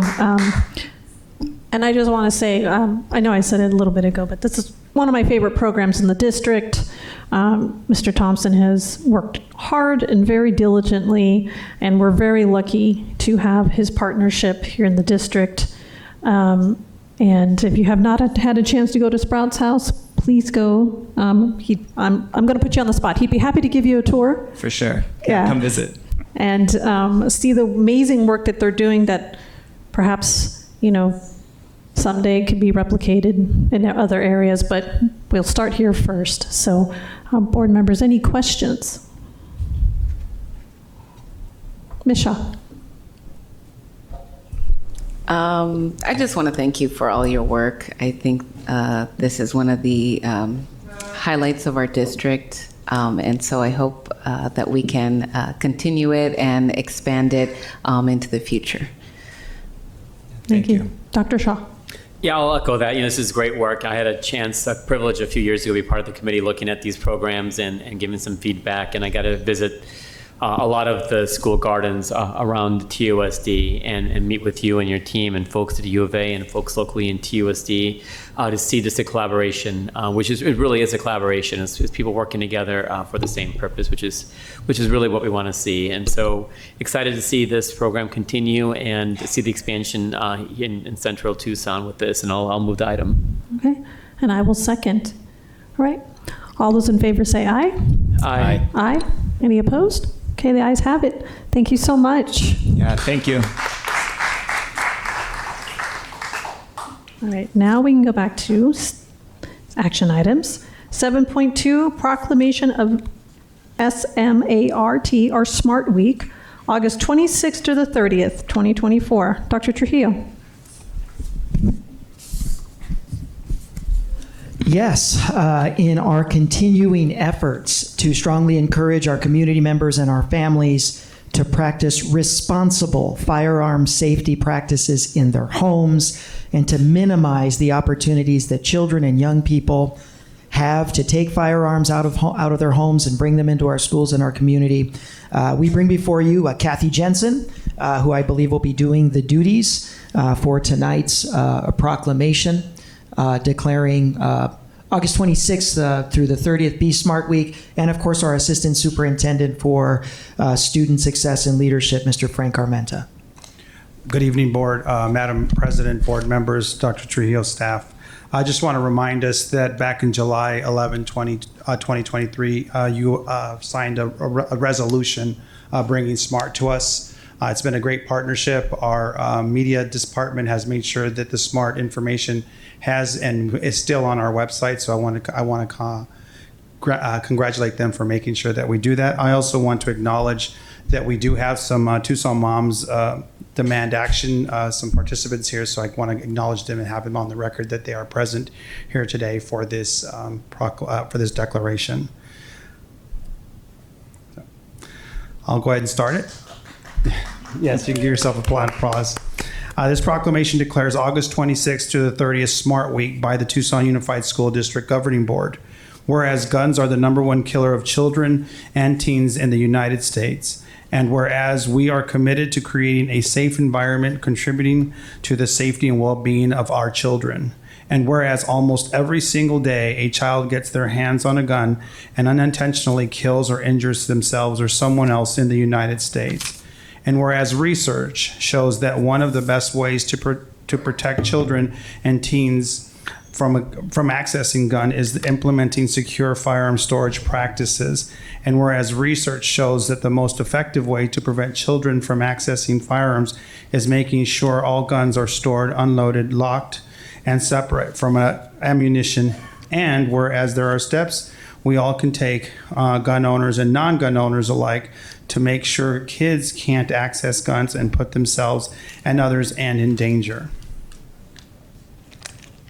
Whereas an estimated 54% of gun owners don't lock all of their guns securely, and an estimated 4.6 million children live in a home with at least one unlocked and loaded gun in the United States. And whereas when guns aren't properly stored, tragedy can strike.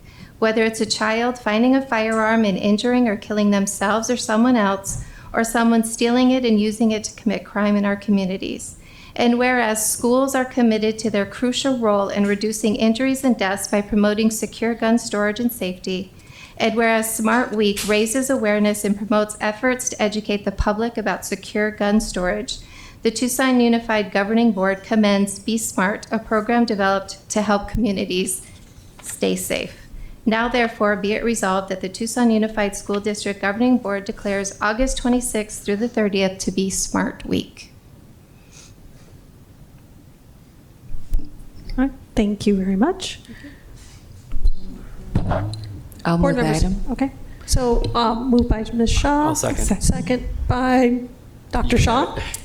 And I would just like to add that to all of our community, thank you to Moms Demand Action, and to those listening, that if you do need a gun lock, we have them in our schools. So please go and ask the office for a gun lock. All right. Okay. We got a motion on the floor. All those in favor say aye. Aye. Aye. Any opposed? All right. The ayes have it. Thank you so much. Thank you. Thank you, community, for standing up and being heard. Thank you. All right. We are on to 7.3, approval for the purchase of electric vehicle buses and charging infrastructure. Dr. Trujillo. Yes, members of the governing board, I'd like to welcome our bond program manager, Dr. Charlotte Carter, our director for purchasing, Diana Kierfoot, Kenneth Bowl, Mr. Kenneth Bowl, our fleet manager, and our transportation director, Martha Zamora, for this item. Because there was a comment during a call to the audience, and it's appropriate for this agenda item. Director Zamora, if you could talk about the District Professional Learning Day and sort of the question and answer period that was facilitated for the district's bus drivers, that'd be great, as part of the presentation. With that, I'll turn it over to Dr. Carter. Thank you, Superintendent. Good evening, Governing Board, President, and board members. I am Dr. Charlotte Carter, the Bond Program Manager, and I have the privilege to talk to you about electric vehicle buses and the pilot program. So in this agenda, we'll talk about EV pilot program in the background, what's included in the EV pilot program, the funding sources and program costs, safety, timelines, and then the financial summary and recommendations. So the overview of the pilot program includes the background. We have an excellent partnership between Snyder, RWC Group, Tucson Electric Power, TEP, the district, Tucson Unified School District, and 10 other Arizona school districts partnered to apply for the Environmental Protection Agency, EPA, Clean Bus Grant starting in August 2023. TUSD was awarded funding for the EPA Clean Bus Grant for 10 EV buses totaling $3.95.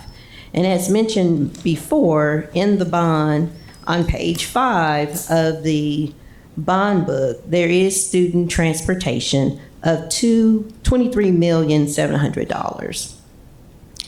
And TEP is offering an additional $1.1 million as part of the electric bus program rebate. And originally we were going to go for 6 buses, but with this program, it's a pilot for 10.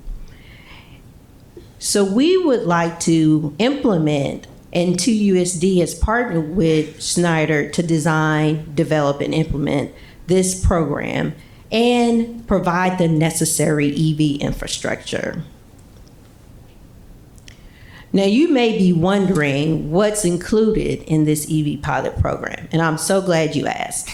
It's 10 72 passenger Type C electric buses, turnkey EV infrastructure, including dual port chargers and transformers, future-proof infrastructure support up to 10 additional EV buses if we so choose in the future, 5-year bumper-to-bumper warranty, 5-year manufacturer charger warranty.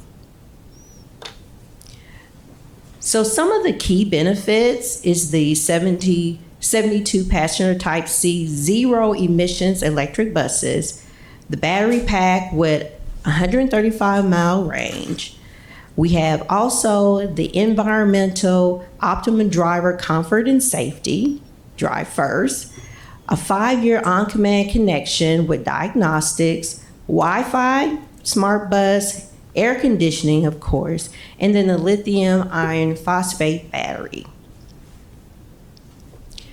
So this here, I'm not going to read all this to you, but the big things that I want to point out, and I know it's not just about cost, but cost is definitely a big consideration, that the total investment is over $6.3 million. The rebate programs that we have an opportunity with this partnership to take advantage of between the grant, the TEP V2G, and the TEP chargers, and then also the tax credit is over $5.13 million. So the initial cost to the district is $2.3 million. The final cost, after you take the rebates, after you take all the things that this partnership is pulled together, is $1.2 million to the district. Now, one of the other things that you may be wondering, or what are the one-time costs? So for the bus total, 10 buses is $4,663,215. So listed here, we have the unit cost. We also have what the funding sources are. Then we have the charger totals of 5, how many it is for the unit cost, and TEP so wonderfully will be providing a rebate of $400,000 for the chargers. The other big thing that's a great opportunity for this particular pilot program is infrastructure, and having a rebate of $70,000 for the infrastructure through the tax credit. So what am I saying? There's a one-time bond upfront cost of $2,386,648. The total project cost of $6,003,000, and then also the total grant rebates of over $5 million. So the final cost to TUSD is $1,203,648. That's a tremendous, tremendous savings, and giving us the capability to expand and also have the infrastructure. So what are the recurring EV costs? Well, we do have charging software. And so with this particular pilot program, the first 5 years is covered. So starting in the 6th year, in 2031, then we would start paying that cost for the buses to have this charging software. So the total cost is going to be $5,580. We have air conditioning and air filters of $165 per bus. We have service coolant, as you can see, and then we have the service differential of $143 per bus. So every 5 years, there's $1,430. So you may be wondering, what does that mean? Well, for the most part, along with the normal wear and tear, items such as tires, the brakes, the lights, etc., are identical to diesel buses. We were also asked about fuel cost comparison, and as you can read here, there's a significant difference in between the diesel and the EV. What I would like to do now, I know I just went over the financial aspect, but there's also the safety aspect that we would like to have a subject matter expert, Tom Hartman with RWC Group, to come and talk a little bit about safety. Thank you. Good evening. My name's Tom Hartman. I'm the general manager of RWC School Bus Division. We're based here in Tucson, Arizona. We represent electric buses for International Corporation. So we sell gas, diesel, and electric buses. So we are neutral to that fact, and we work with schools to achieve their goals. So in this particular pilot program, the question has come up about safety, and I wanted to be clear to the board and to the public. We are talking specifically about school buses, and specifically International Corporation brand of electric bus. I know the public has brought up other examples. Those are not school buses. In some cases, they're other technologies and so forth. So with that said, whether it's a gas, a diesel, or an electric bus, we have to abide by federal standards on how a bus is built. That is Federal Motor Vehicle Safety Standards. We meet those standards. In addition, Arizona has their own state minimum standards on how a bus should be built. We exceed those standards. In fact, Tucson Unified, the way you build your bus, you exceed those safety standards. All those buses, the 10 buses that we're talking about in the pilot program, the 300 plus buses you have in your fleet, they have to pass an annual Department of Public Safety inspection. And so these electric buses pass those and have to go through those annually. As it relates to our battery technology, we are in the business of transporting students. Safety is paramount. We use lithium iron phosphate. If you Google that or do further research, it is one of the safest forms of battery technology in the world. That's why we use it. It's non-toxic. Not all batteries you can say are non-toxic and friendly to the community, to the environment rather. This form of chemistry is, so we're very fortunate to have it. Not susceptible to heat. It's a very stable technology. We use a thermal management system. So we have batteries on the bus outside. You heard some exterior noise going on. Those are fans that cool the batteries to keep them at a constant 72 degrees in the summer. And then in the winter, it's the other way around. We warm them to keep them at that 72 degrees. So just wanted to let you know from a safety standpoint, these buses are safe and we build them exactly the way we build the rest of your buses in your fleet. And they are built here in Tulsa, Oklahoma in the United States. Thank you.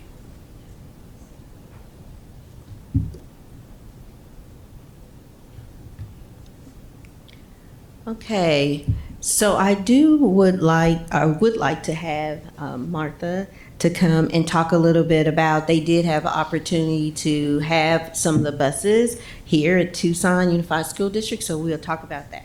Thank you. Good evening, Governing Board President, members of the board. So we had RWC bring one of the buses to our in-service, and our drivers had the opportunity to get on the bus and see how they're identical as the rest of our buses, minus the fact that they're electric. They had the opportunity to ask many questions. Then after the in-service, we also had the opportunity to take the bus to our 3 different facilities, and many of our drivers had the opportunity to actually drive the bus.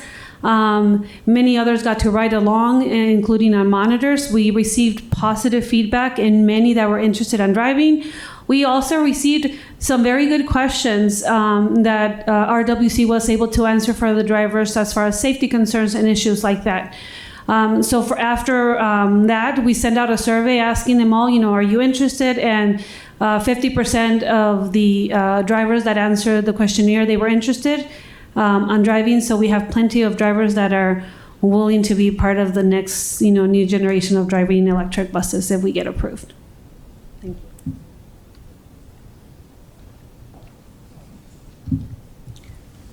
Right. So project timeline and urgency, and I'm not going to read everything on here, but the reason why that we had the need is because the partnership, without having the bond to supplement and be able to uphold and to provide some more additional funding, that's what is allowing us to take advantage of this. And so, as you know, the Bond Oversight Committee approved it August 15th. We're here today, the August 27th. This is kind of the things that need to happen, but the big things that I really want to talk about is the lead time. And so, as you know, with projects, you always have critical path, those things that if they don't happen, then the project will fail. And the making sure we have the TEP transformer lead time, for the 52 to 64 weeks. That's what the key items that for us to be able to take advantage of it, to be able to meet our deadlines, that we need to act on this quickly. And so in the timeline, September 1st, we would like to have the PO and have everything underway because it takes such a long time for the transformers. Then we have the install in December of 2025, the final commissioning and closeout December 8th, and the other key point is the TEP deadline for the B2G rebates, December 31st, 2025. And as you know, with the bond, we're trying to make sure if there's any ways we have other incentives or funding sources or things that that we can have savings, we want to do that. And that is part of the reason why we're coming to you today. So let me just summarize what we talked about, which was a lot. The upfront cost is approximately $2.4 million. We would like to have a purchase order in place by August 31st. This is for the buses, charger, and the infrastructure. That's what that money's for.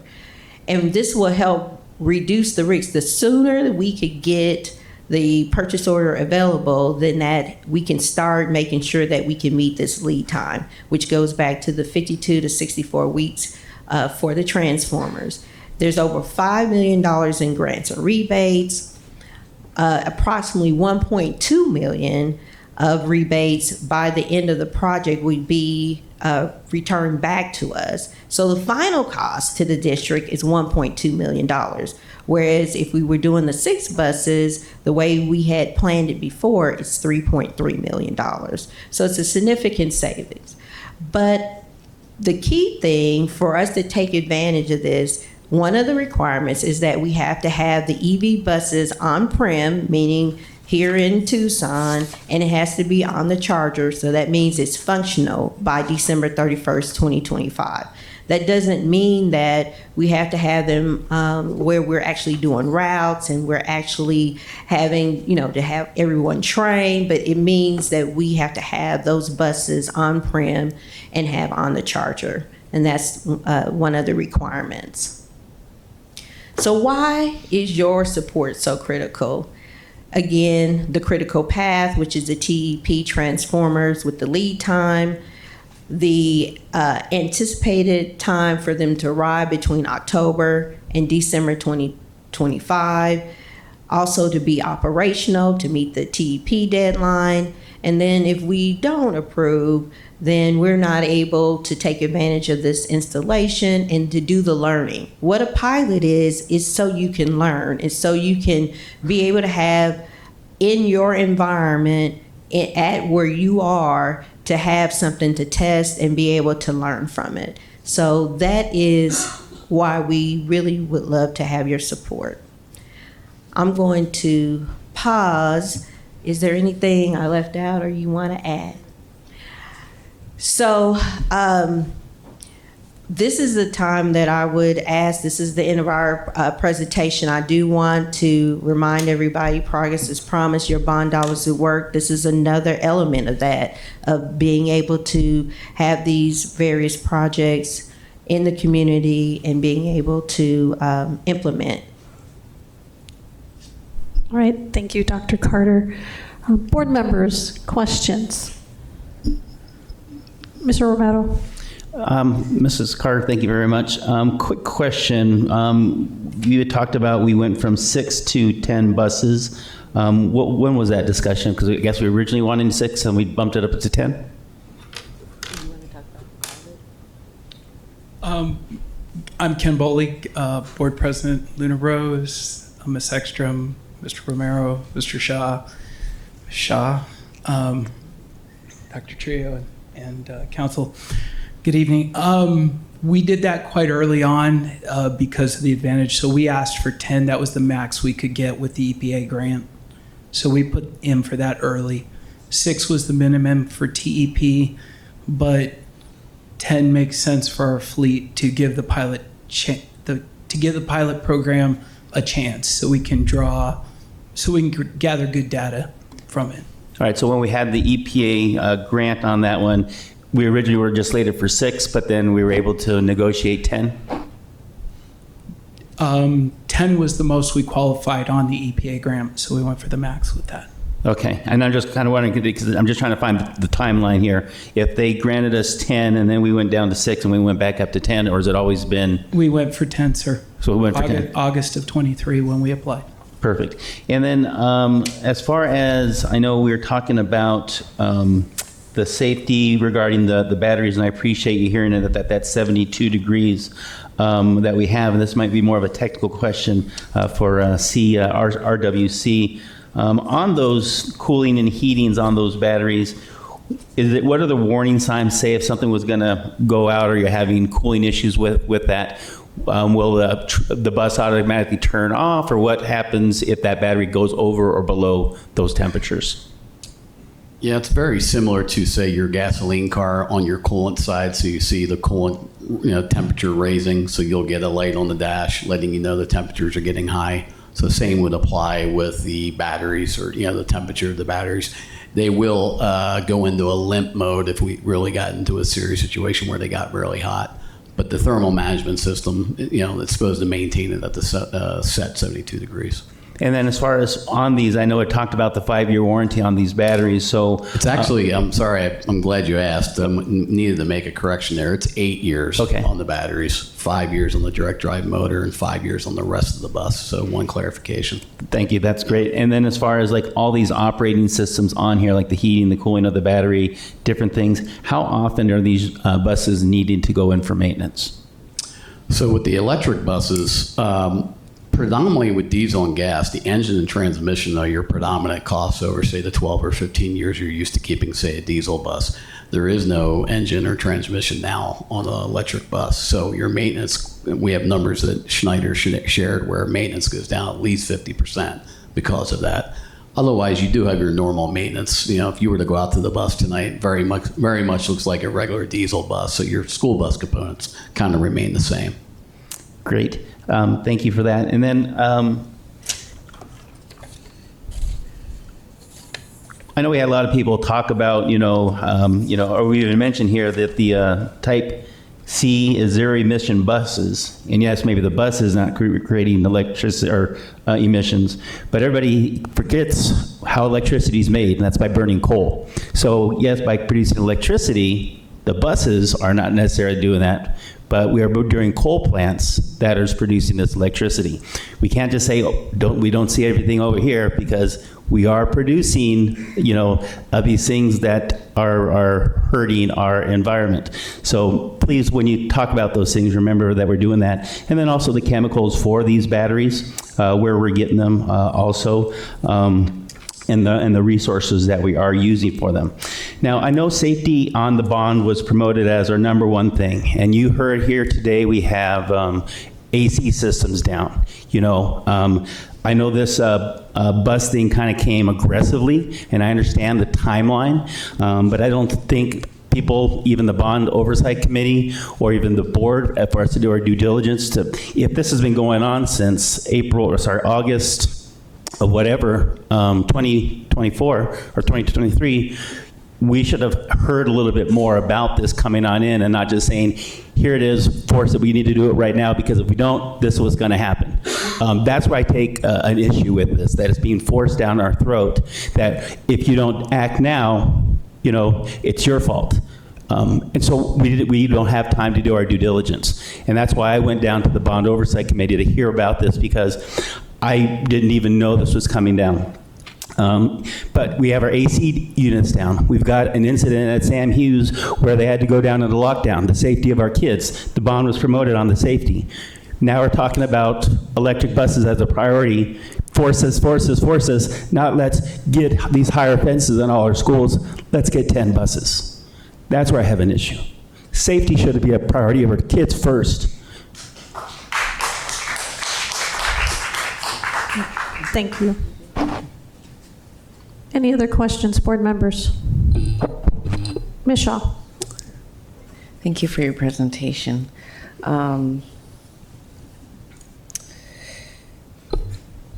So I agree with Mr. Romero. It did come kind of as a surprise to the board and also to the bond committee, or at least some members. And so I have a couple background questions.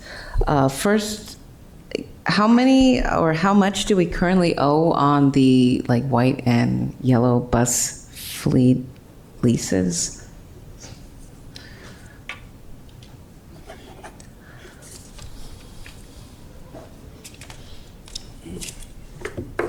Zero. And that was paid through the bond. The bond. Okay, so how much is left for the transportation allocation? I don't know that number off the top of my head. Ballpark.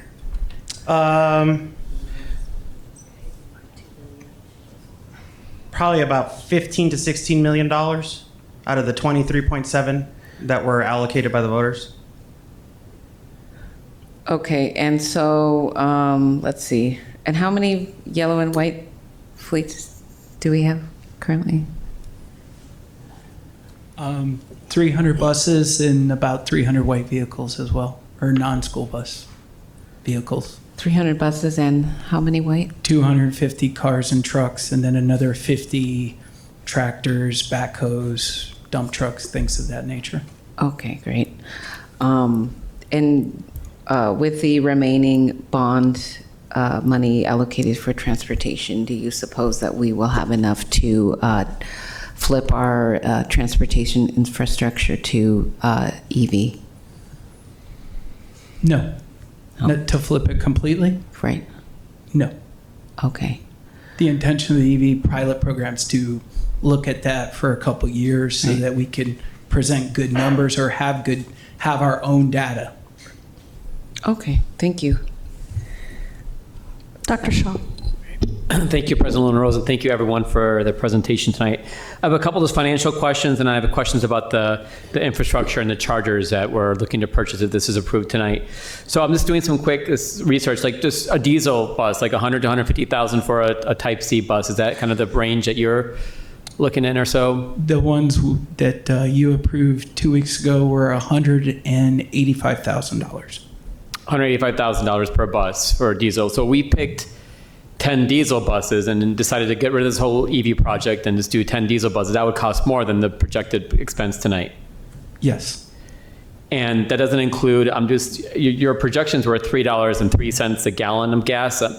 That's a very generous projection over the next couple of years. But even if we're saving $6,000 to $10,000 per bus per year of fuel savings, we're looking at about anywhere between $80,000 to $100,000 of fuel savings every single year. So we're getting the buses for cheaper than if we did diesel buses, plus we're also saving about $100,000 in fuel every year. Yes.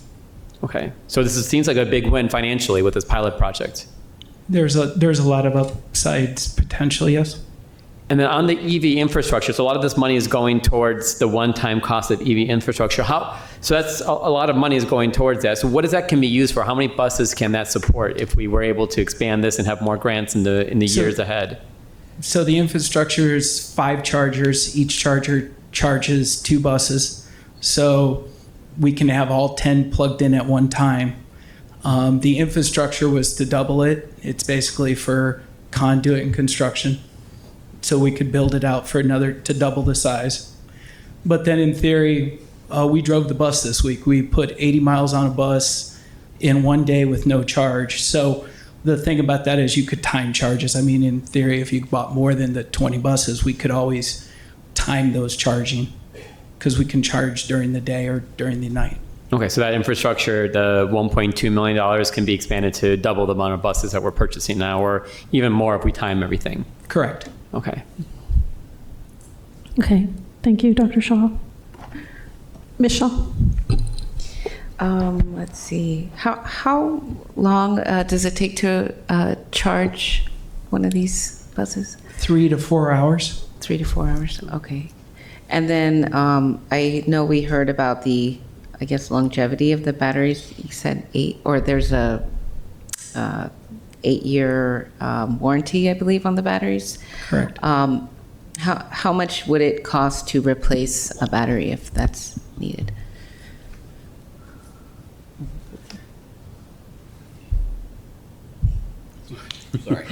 Sorry. Today's pricing, to replace a battery in the warranty probably costs manufacturer about $15,000 per battery. Costs in 9 years after the batteries are over. The consensus feels like the numbers should be much lower, supply and demand, as we pursue electrification across the country. So, that's a big if, I understand, but supply and demand, that's the thought process. Great.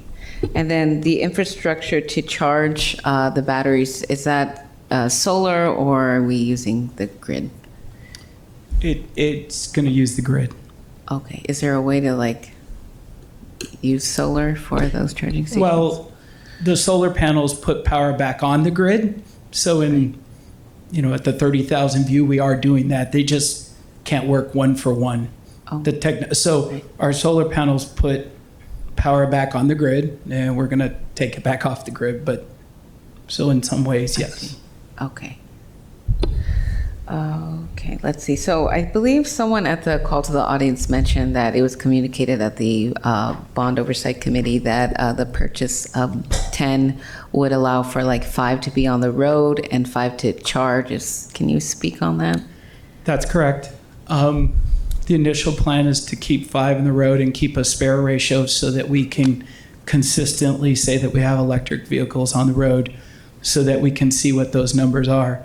By all means, if as they perform and that program shows progress, we can always put them all on the road. But the intent is to always be able to keep consistency with that route, consistency with that program, and be able to bring those numbers to you for actual costs and all the obvious data that we would collect off that.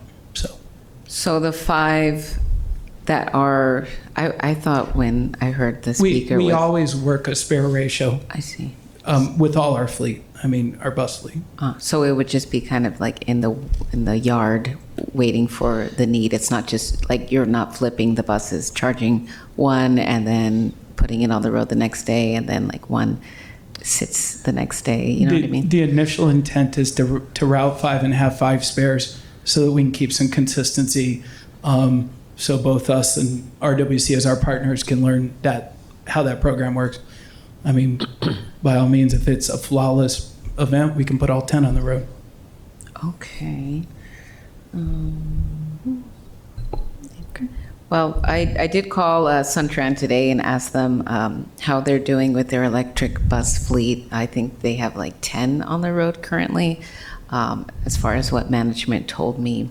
And he did say that there is, some training involved with the bus drivers and all that, and like, learning the new system and the regenerative braking and all that. And I'm sure there's training planned for our bus drivers. But what did the bus drivers say when we told them that this may or may not be happening? Were they for it or opposed to it? Were they even surveyed? I think overall, they were all excited. We obviously had some drivers that are not interested. Some of the comments that I received is like, I'm not interested in new technology, I have concerns. But the majority of drivers that were able to drive the bus came back as we sent out a survey after the fact, what did you think about the bus? And they were interested. 50% of the replies came back with, yes, I'm interested. And if you mind, as your question about the buses that are going to be routed, like Ken said, our intention is to at least have 5 buses on the road. The intent of the pilot program is to make sure that we have enough data collected that we can say, do we need to move forward with additional buses, maybe in the future. So if we see fit, we will put all 10 buses out on the road. But at the same token, we want to make sure that, just with any other bus, there are things that go down, and we want to make sure we always have at least 5 electric buses on the road routed. Okay. Well, I appreciate my questions being answered now and then earlier when I was in the bus. I was really worried about this, and I still have a bit of reservation about passing this. But as you told me, like earlier today, that these batteries are not the kind of EV batteries that are prone to spontaneously combust, I guess. Can you verify that for the public? Yes, they are cobalt free. I think that was one of the questions you had, and they're very environmentally friendly, non-toxic. Iron phosphate, even if you penetrated the battery, it will not explode. It will simply leak the non-toxic gas. Now, if you do your research, there are battery technology out there like nickel, magnesium, cobalt, other bus manufacturers. Now, I say bus, not school bus, but there might be coaches or like Suntrans, that type of a vehicle that does use that technology. And if those batteries are penetrated, you could have a fire. Not with our technology. Okay. All right, thank you. Okay, board members, any other questions? Mr. Romero? So on these, where are these planned bus routes, or what has been the preliminary? The buses will be at our central facility. 540 South Norris, Winsett Plumber area there. And then we'll run central routes with them. The specifics to that is not, those routes will be another year out, so we'll put them on routes to succeed. That's the best way I can explain. All right, when you say routes to succeed, what criteria? What? So we're looking at the range that the vehicle has. So right now we're working with a 100-mile range. I believe they have like 130 miles is I think what we were given. So we will work to see, as we learned, how many miles we can run a day. If we decide to charge those buses in the middle of the day, or if we opt to charge them later in the day, we're going to take all that into consideration as we determine which are the best routes.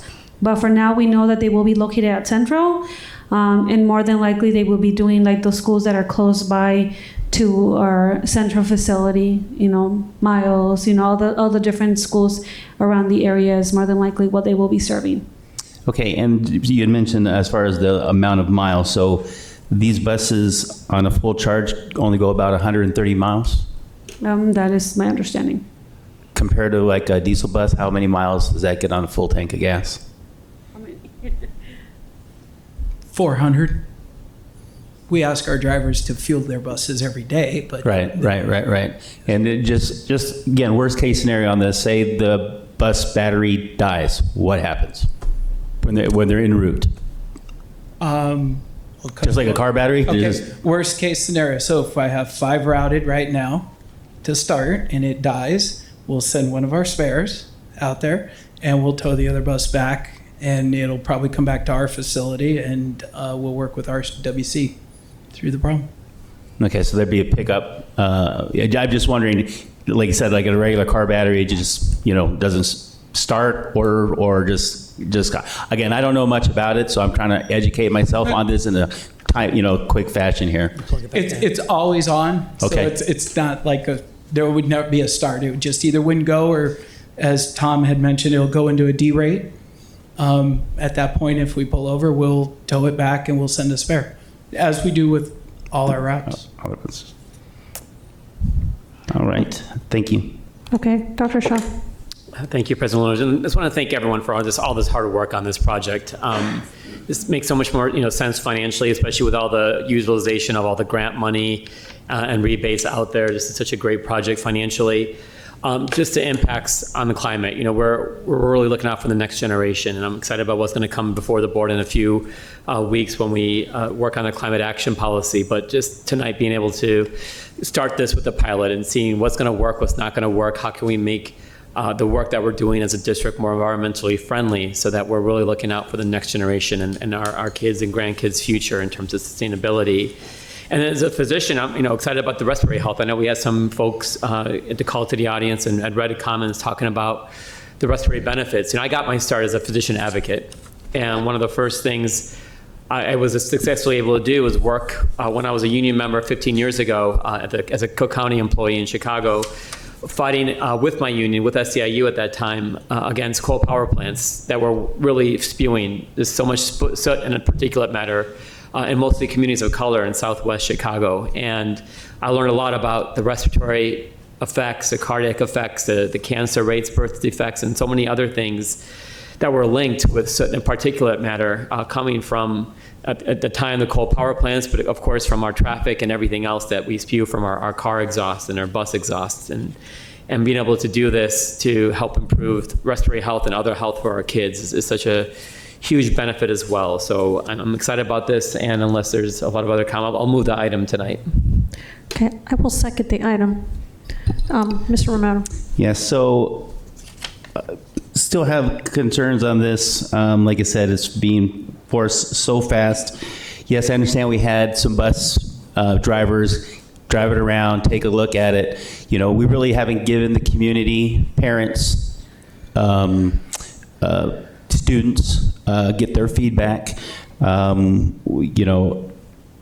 The people that are going to be working on these as far as repair facilities, I don't think we're giving our community an option to feedback the parents and the students for sure, for certain on this one. So because we're not giving the transparency aspect for it, and we're taking something shiny, we're moving really quick, I cannot support this because we are not giving the community enough time to give us feedback. Same thing with teacher, or you tell us they gave us positive reviews. I want to see those. We deserve to see those.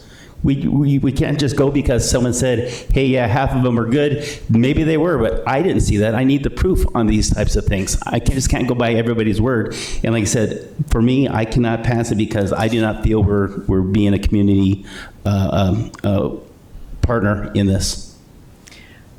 Ms. Ekstrom. Thank you for your presentation and your presentation to the Bond Oversight Committee. Those types of questions were asked and answered, and it was discussed that we would let parents and students know which routes were going to be the electric bus routes, and those parents had the option to opt out if they didn't feel comfortable to have their student on the bus, correct?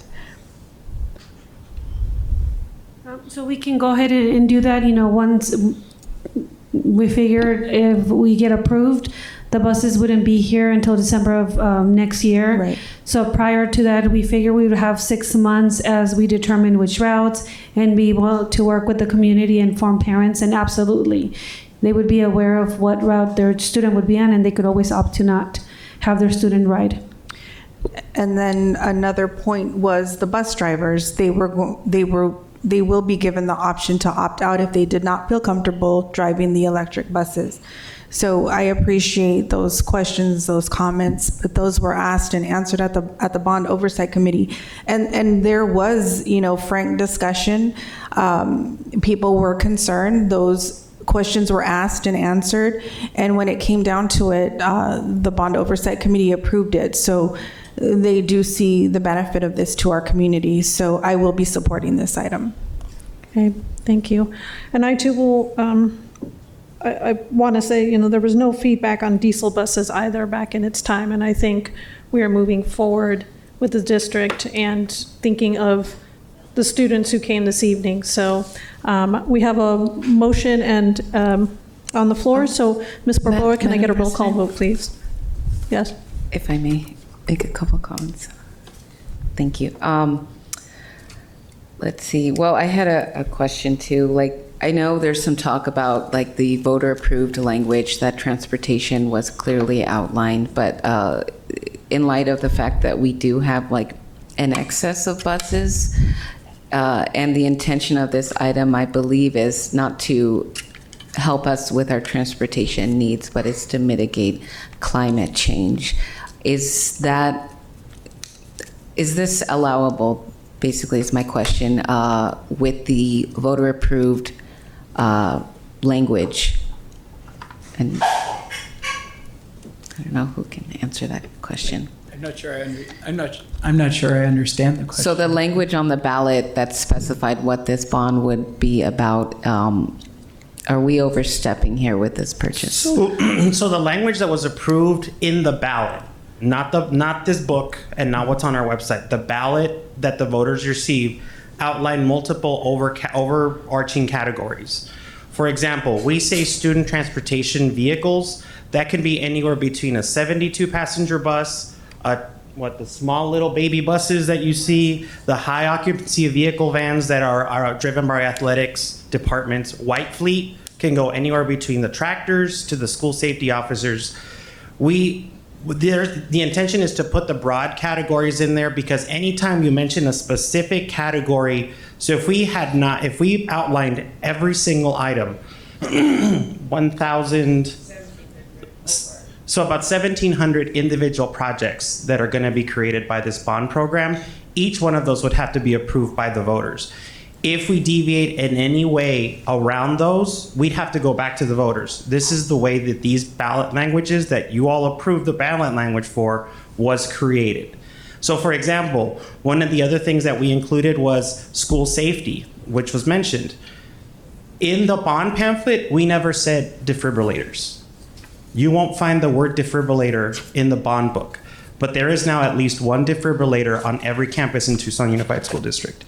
because it was identified as a critical safety element to all of our schools by the Director of Health Services. So we craft this language to maximize the amount of allowability for the district while creating accountability measures such as the Bond Oversight Committee that can give us the direction to then create projects that fall in line with the categories approved by the voters. Okay, thank you for clarifying.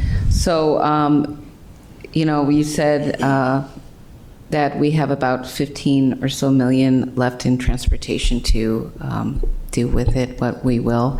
As another speaker said, that's not really enough to I guess, switch out our entire fleet. And, although I do agree with the intention to do what we can to mitigate climate change, I think our job as a school district is to educate children. And so, once those bond dollars run out, I really don't want to use the rest of our dwindling budget to switch out our fleet with electric vehicles. I want to state that publicly now. But I am interested in seeing how this pilot goes. But I definitely don't want to use in the future our budget to, switch out our entire fleet to be electric. Thank you. Thank you. Okay, Ms. Bourbeau, can we get a roll call vote, please? Dr. Ravi? Yes. Ms. Shaw? Yes. Ms. Ekstrom? Yes. Mr. Romero? No. Ms. Luna Rose? Yes. Item passes 4-1. Thank you so much. Really appreciate it. And thank you to the community who came out in support, and again to our students. Thank you. Thank you. Hold on. Okay, so we are at 7.4, review and approve the memorandum of agreement regarding sick leave sellback for all eligible employees for the 24-25 school year, with authorization for the Employee Relations Director to execute the agreement. Dr. Trujillo. Yes, governing board members, I'd like to welcome Maricela Mesa, our Director for Public Relations, to walk us through what I think is a huge win for the employees of the Tucson Unified School District. Very excited for governing board consideration of this item. Ms. Mesa? Thank you, Dr. Trujillo. Board President Luna Rose, Board Clerk Ekstrom, governing board members, we are very excited to bring forward this item.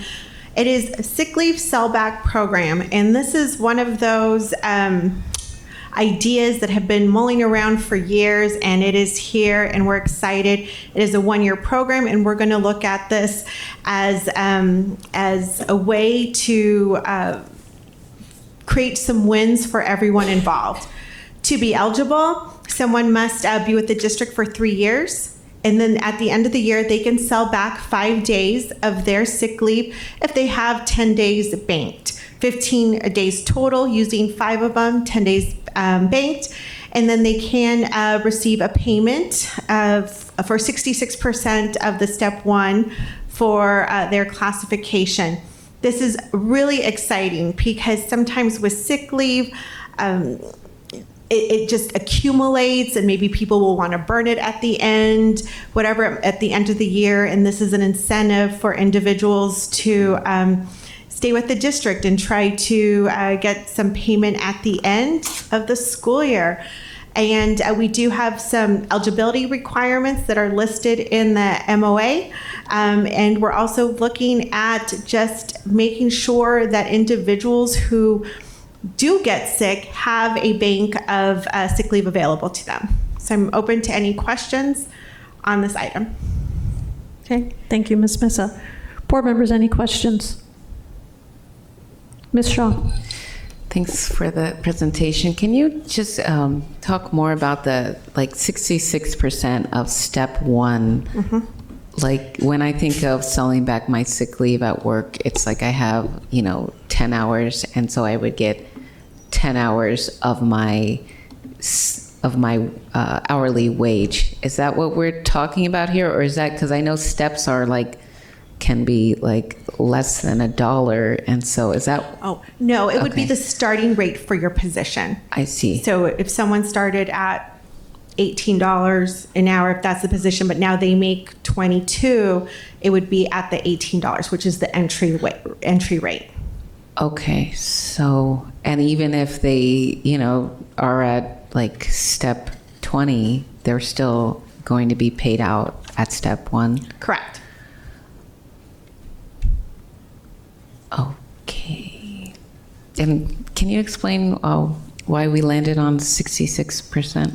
Sure. It's been a standard that's been used in agreements in the past, so it wasn't recreating a new norm. And we pulled it, and it's reasonable because it's above 50%, but also we need to be conservative with the money that's being spent here.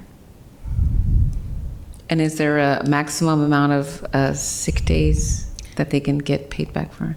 The amount is 5 days. Oh, I see. 5 days.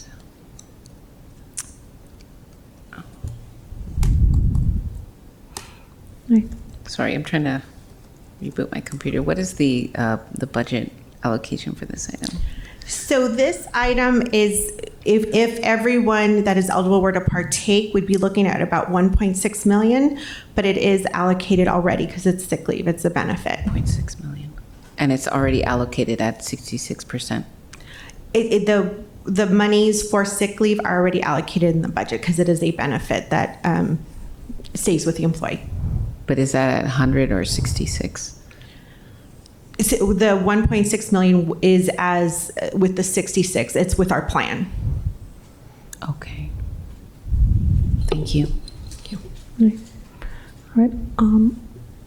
I will move the item. I'll second. Okay. So moved by myself, seconded by Ms. Ekstrom. Roll call vote, please, Ms. Barboa. Ravi? Yes. Ms. Shaw? Yes. Ms. Ekstrom? Yes. Mr. Romero? Yes. Ms. Luna Rose? Yes. Okay. Passes 5-0. The ayes have it. Thank you so much. All right. Yay. Get your clap. Yes. Okay. 7.5, review and approve the memorandum of agreement of TEA consensus agreement regarding counselor coverage, elementary combination classes, and white collar and food service employees, professional development reimbursement for the 24-25 school year, with authorization for employee relations director execute the agreement. Dr. Trujillo. Yeah, President Luna Rose, members of the governing board, in our commitment to make sure that we appropriately compensate employees for performing job duties well above and beyond what their contractual obligations are, we put together this MOA for what are the most common asks of these particular employees as they work for our students on campuses. So I'll ask Maricela to go through the MOA. Thank you, Dr. Trujillo. The MOA related to counselors in kindergarten overcap, it came to you last year. It really is, if we were to find ourselves in the situation as far as kindergarten overcap for a combo class, what we did, I checked last week, there wasn't one that existed. This is just in the event of, so we have the language available to us. And counselors, we have about 5 individuals in this situation that we want to ensure that there's monies for taking on the greater load of students. And those principals should still be actively trying to recruit and fill that position. So we are asking for approval of that item. And if white collar food service professional development, we're very excited. It seems to be gaining more steam each year, and it's a great benefit to those employees. Okay, thank you. Board members, any questions? Okay, I will move the item.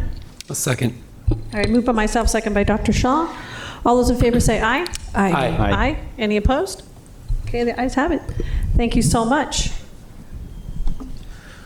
President Luna Rose, members of the governing board, I do have a request that the board consider merging the next 5 items, 7.6, 7.7, 7.8, 7.9, 7.10, 7.11, actually 6 items. They are the approval of the consensus agreements. My request is that the board merge them into one motion for consideration, and we'll have Maricela highlight any substantive changes in each of the 6 agreements that are being considered.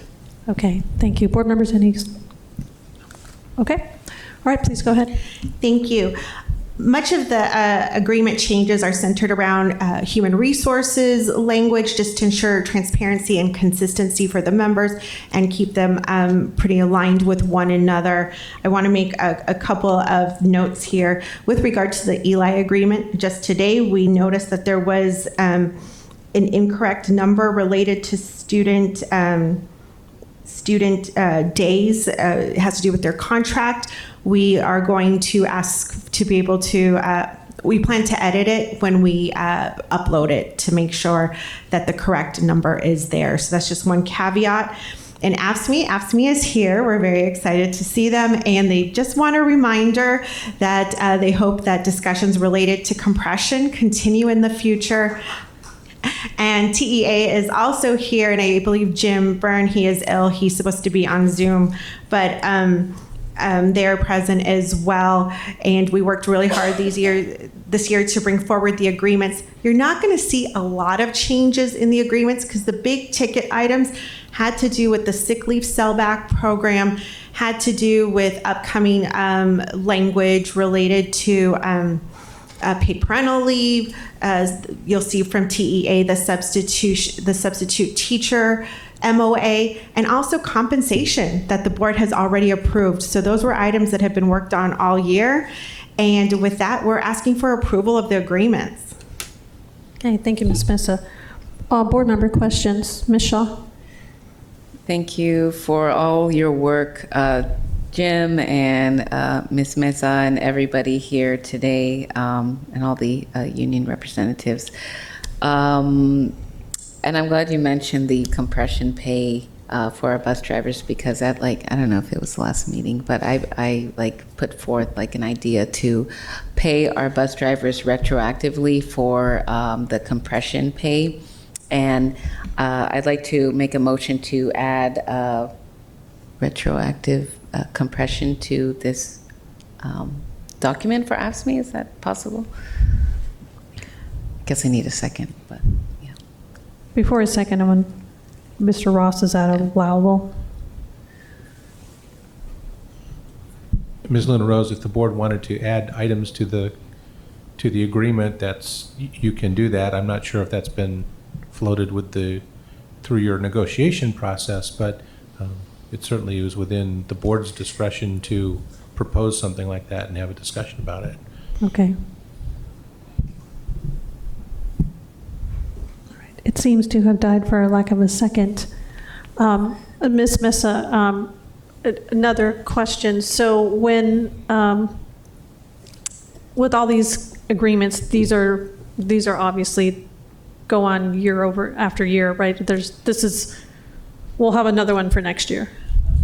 So with the AFSCME agreement, it's NCWA, they are 2-year agreements. However, we are always able to come back regarding compensation, and we always do come back for each group to address compensation. So simply because a group has a 2-year agreement does not mean that we cannot always come forward with a proposal. Okay, thank you. Board members, any other questions? Ms. Shaw. Thank you. So we can, or you can, and the bargaining unit can start working on the compression issue now. We don't have to ratify, I guess, this once we approve it, or it's something that can be bargained for moving forward. So what we would, in that situation, the goal would be to approve this agreement, because this agreement does not have a compensation component. Compensation was already approved last week, and the bus driver increase that was provided in July. So compensation has been completed. This agreement is separate from that, but we can always engage in conversations related to compensation at any time. But we do look at what's going on in the budget and where we are at as far as with the different employee groups and their asks at the time. Okay, thank you. All right. I'll move the item. Did we already move the item? Okay, I will move the item. I'll second. I want to say thank you to all of our bargaining units, to ELI, to TEA, to the AFSCME, TWA, and everyone who's been involved in this process, and of course Marcella and everyone who's been involved. Thank you. I think we have some great proposals on the table that we've passed, and hopefully we'll pass in a few minutes. So I'm really excited about this. Okay. And again, thank you to our bargaining units and Mr. Byrne. I'm sorry you couldn't join us this evening. I hear you were sick. So thank you for all your work and your due diligence. Also to Mr. Mendoza and the audience as well, and our AFSCME friends. Thank you so much. CWA, and Eli, everybody else. So move myself, second by Dr. Shaw. All those in favor say aye. Aye. Aye. Aye. Any opposed? Okay, the ayes have it. Thank you so much.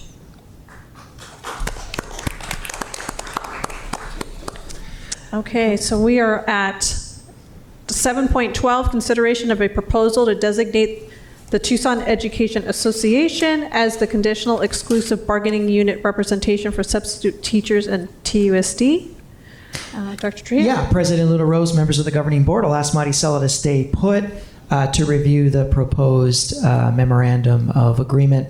I do want to thank in advance President Jim Byrne and, of course, Art Mendoza of AEA, really working collaboratively with our team to put this together over the last couple of weeks. So that'll turn it over to Ms. Mesa. Thank you. Thank you. I do believe Mr. Byrne would also be present for this item, and I know Art Mendoza is present if he wants to come forward as well. I have to echo what Dr. Trujillo just stated, working collaboratively with both Mr. Byrne and Mr. Mendoza and Mr. Ireland on all these matters has been, it's taken quite a bit to get here, but I am very excited to propose what we have for all of you.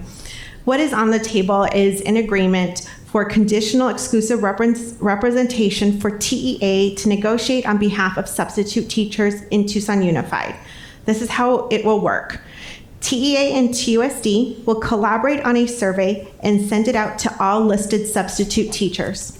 Once the survey is complete, we will begin negotiations to come to a proposed agreement. This agreement will then be sent to all agreed upon substitute teachers regardless of TEA affiliation, and it'll be sent to them to vote. A simple majority of those voting would determine the outcome. If the agreement does not pass, TEA will take steps to recertify if they so choose. If it does pass, TEA will remain as the exclusive representative sans the conditional title. That said, we feel confident this proposal provides transparency to substitute teachers as a whole and a structured process to move forward. We ask with that for consideration as to our agreement. Okay, thank you, Ms. Mesa. Board members, any questions? Mr. Romero. Would the deadline be for that survey? How long after it gets sent out? We did not attach deadlines to this, but we did assure and vow to negotiate in good faith. Okay, thank you. Ms. Shaw. Thanks. This is a long time coming. I'm so thankful and grateful that we were able to do this this year. I look forward to the results of the survey. And some of the speakers today brought up some really great points about substitutes, not getting a raise in the last few years. And so I would like to make a motion to add to this MOU language stating that once approved by the simple majority, TEA can bargain for a compensation increase this year for our substitutes. I would second. Okay. I have a motion on the floor to have subs. I'm sorry, you're correct. Your actual wording. That language will be added to grant TEA the opportunity to bargain for a compensation increase this year for substitutes. All right. So moved by Ms. Shaw, seconded by Mr. Romero. Can I get a roll call? Point vote? of order. I'm trying to understand what's going on here. Are we voting on the entire thing with this addition to it, or are we voting on this one specific item? Okay. I do believe we're just voting on this item to add to the agreement that we will then vote on as a whole. Correct? That was my intention, yeah. Okay. All right, so roll call vote, please, Ms. Balboa. I'm sorry. The budget implications to that, that would be, we have no idea. So it would come back to the governing board to discuss, and you think we could get it done within the school year? I mean, we could always do it retroactively for the school year, but I think because they were left out of compensation this year, as we recently approved it, we should allow them the opportunity, since it's been since 2021 when they received their last increase. Okay. So, Dr. Shaw. I'm confused on the intent of this, because anything is bargainable. So what's the intent of this specific thing?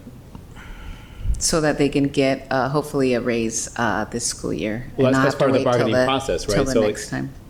Right, but this is simply to be in the bargaining unit, and right, we already kind of went through this whole process for all of the employee groups. And so to allow them, if approved by the simple majority, give them the opportunity to bargain for an increase.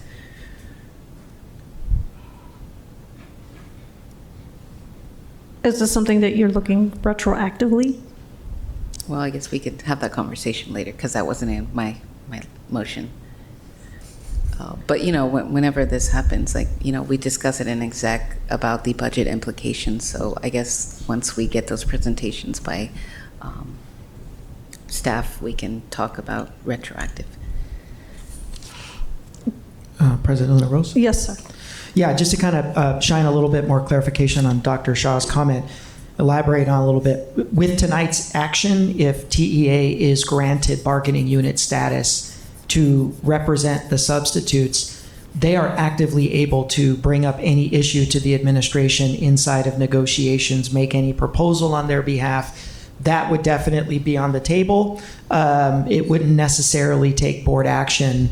That's something that the leadership, their negotiations team, just in the process could bring in, because essentially we're entering into open negotiations to develop the consensus agreement. And that would be a part of that process anyway, if they wanted to bring that up. Okay, thank you. But I guess the intention also is to state to substitutes that we are in favor of seeking an increase to their salary.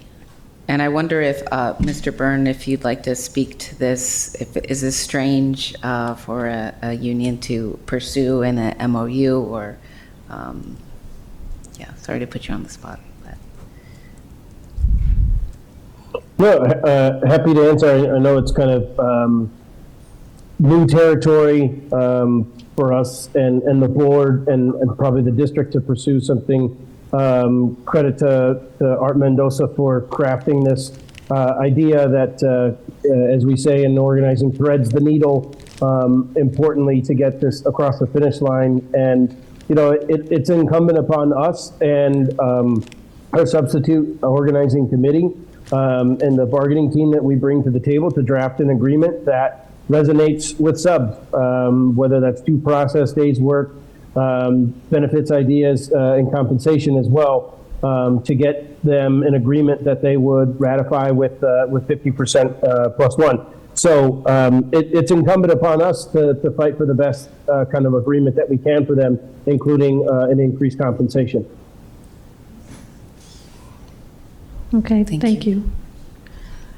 All right, so we have a motion on the floor. Can I get a roll call vote, please? Dr. Ravi? No. Ms. Shaw? Yes. Ms. Ekstrom? Yes. Mr. Romero? Yes. Ms. Luna Rose? Yes. Okay, that item passes 4-1. So now we will go to our original, correct? Or do we? I'll move the item. Okay. I'll second. So moved by Jennifer, Ms. Ekstrom, and seconded by Dr. Shaw. All those in favor say aye. Aye. Aye. Any opposed? All right, the ayes have it. Thank you so much, and congratulations, substitute teachers and TUSD. And again, thank you to the work of Mr. Byrne and Mr. Mendoza And Ms. DeVetta, who we should be remiss, has been a tireless advocate. So I'll just say, President Luna Rose, it's a momentous occasion anytime the board confers bargaining unit status for one of our employee associations to represent a new group of employees. I do think it warrants a photo.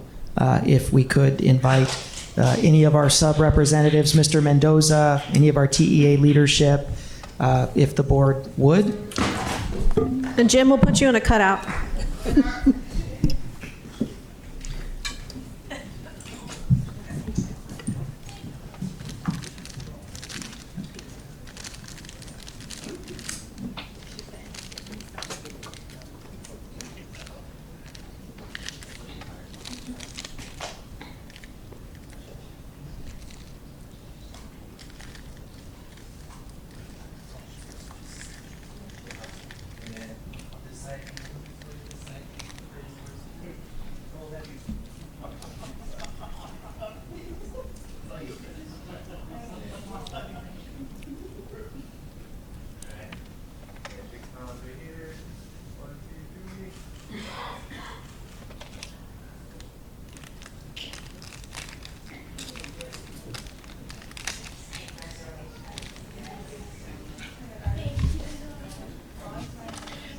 Want to stay here?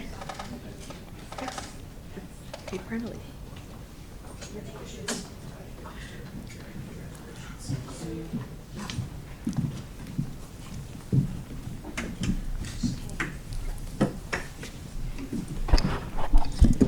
Man. Okay, we are now on 8.1. I think, are we all done? Okay. Governing Board Policy ABB, personal privacy, student, staff, volunteers at schools, revision, first read. Yes, as we leave the world of employee relations and negotiations, we move over to legal, and we have a first read policy revision for policy ABBB, personal privacy, student, staff, volunteers at schools. Mr. Ross. Thank you, Dr. Trujillo, and good evening, President Luna Rose and board members. So fresh from a call to the audience on this very issue, you have before you a first read that would revise our current policy regarding personal privacy and recording on campus. And the revision that the speaker spoke about is exactly what is proposed in this revision. So if you look at on the second page at the bottom there, this simple revision would state that any administrator who is wanting to record faculty cannot be the one approving the recording of the faculty, because the general rule is you cannot record on a campus without the administrator's approval. And if the target of the recording is faculty, then there has to be some other level of approval for the administrator who's wanting to do that, to have that happen with faculty. So that's the intent and the revision that is proposed here. Ms. Ekstrom. I'll move the item. I will second. Okay. So if I made this is a first read, so moving the item, if it passes, would put it out for 30 days of comment and then bring back for potential final vote with comments. Okay, Dr. Shaw.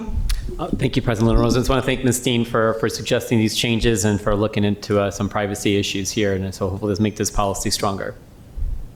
I agree. Okay. All those in favor say aye. Aye. Aye. Any opposed? Okay, the ayes have it. Now 8.2, Governing Board Policy GCCA, Family and Medical Leave Act, FMLA. Dr. Trujillo. I want to turn it back over to, I think we're going to have a team effort here. Mr. Ross, of course, any policy development questions or any language questions on existing FMLA language, and of course, Maricela Mesa for any of the new language referencing the paid parental leave. I will say this is a wonderful moment just as a recently new father who about a year and a half ago was constantly logging onto Visions to see how many personal days I was burning on my paternity. This is going to be a really good thing for the employees in their parenthood journey. So happy to see this. Ms. Mesa? Thank you, Dr. Trujillo. I'm back. President Luna Rose, Board Clerk Ekstrom, governing board members, we're here to present to you on a first read for paid parental leave. Now, paid parental leave has been a topic for a while, for a long time, amongst district leadership, employees, parents-to-be that call us. It has been a topic for a while. But this year, this proposal is before you, a large part to TEA, who has been very vocal and very focused on bringing this forward this year. So I have to recognize the work of TEA and being why we're here right now with this item. Highlights.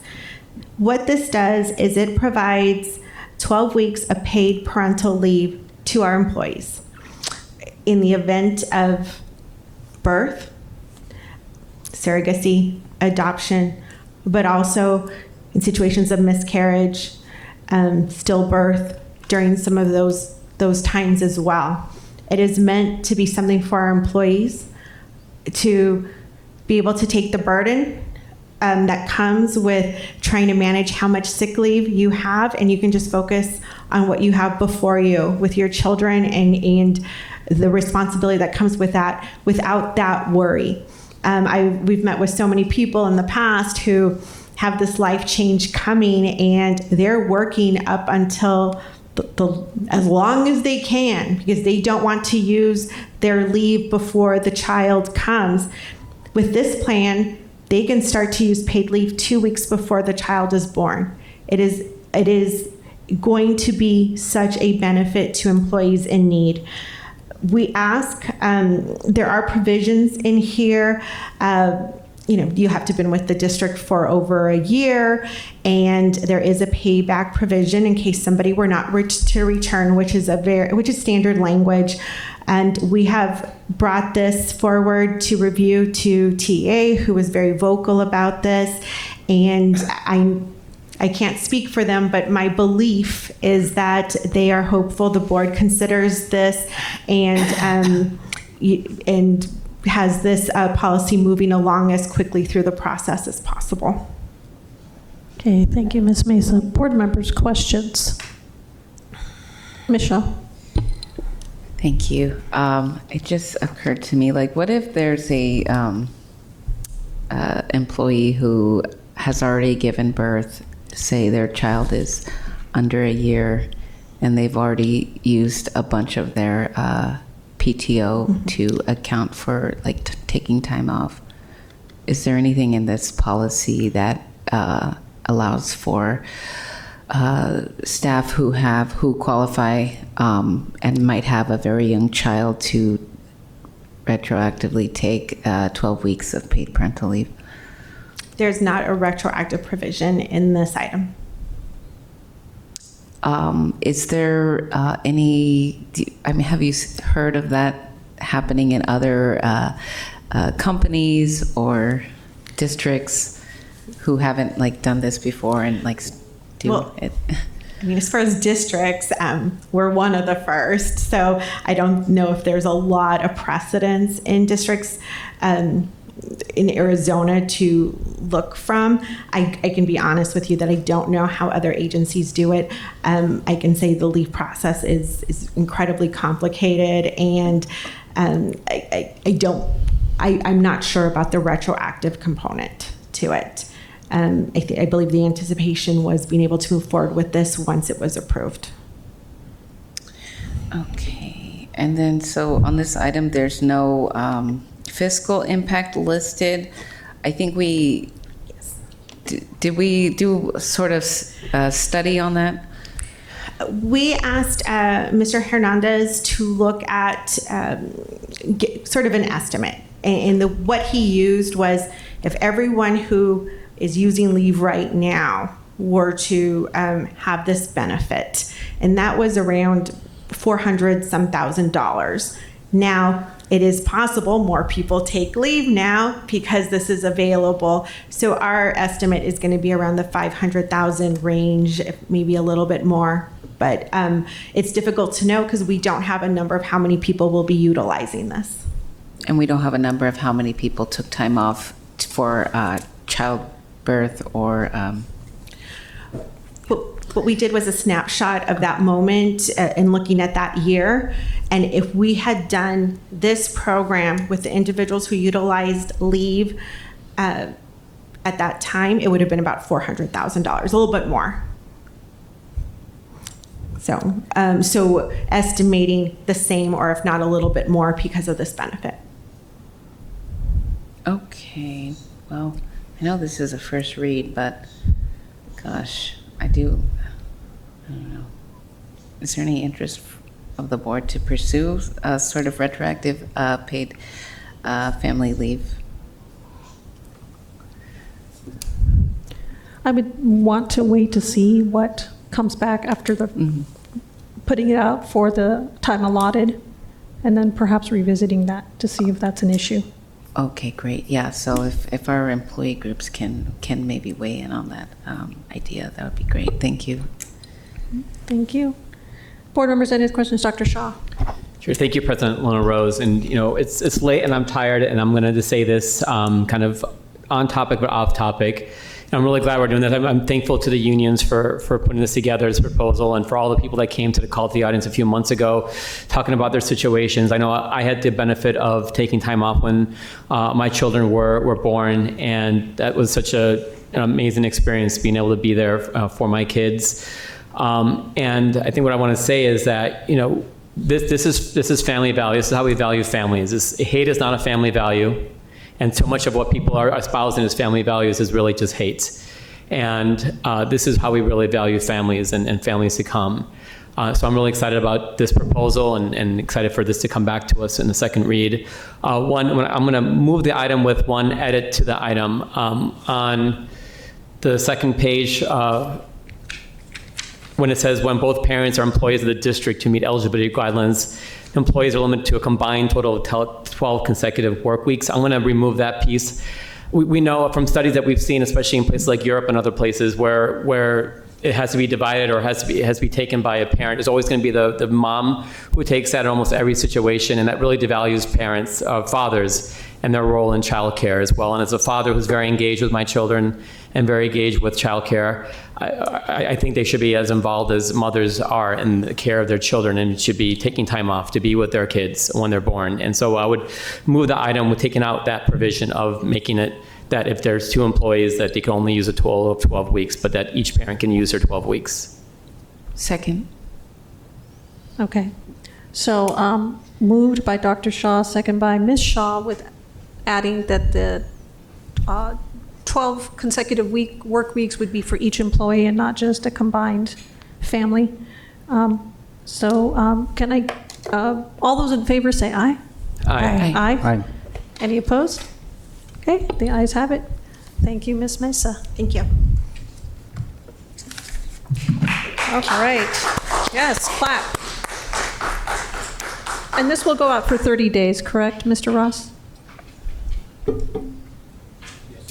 That's correct, Ms. Luna Rose. This is the BG-1 process that will go out for 30 days. Public comment returned to you with any comments for a second read, possible adoption at that point.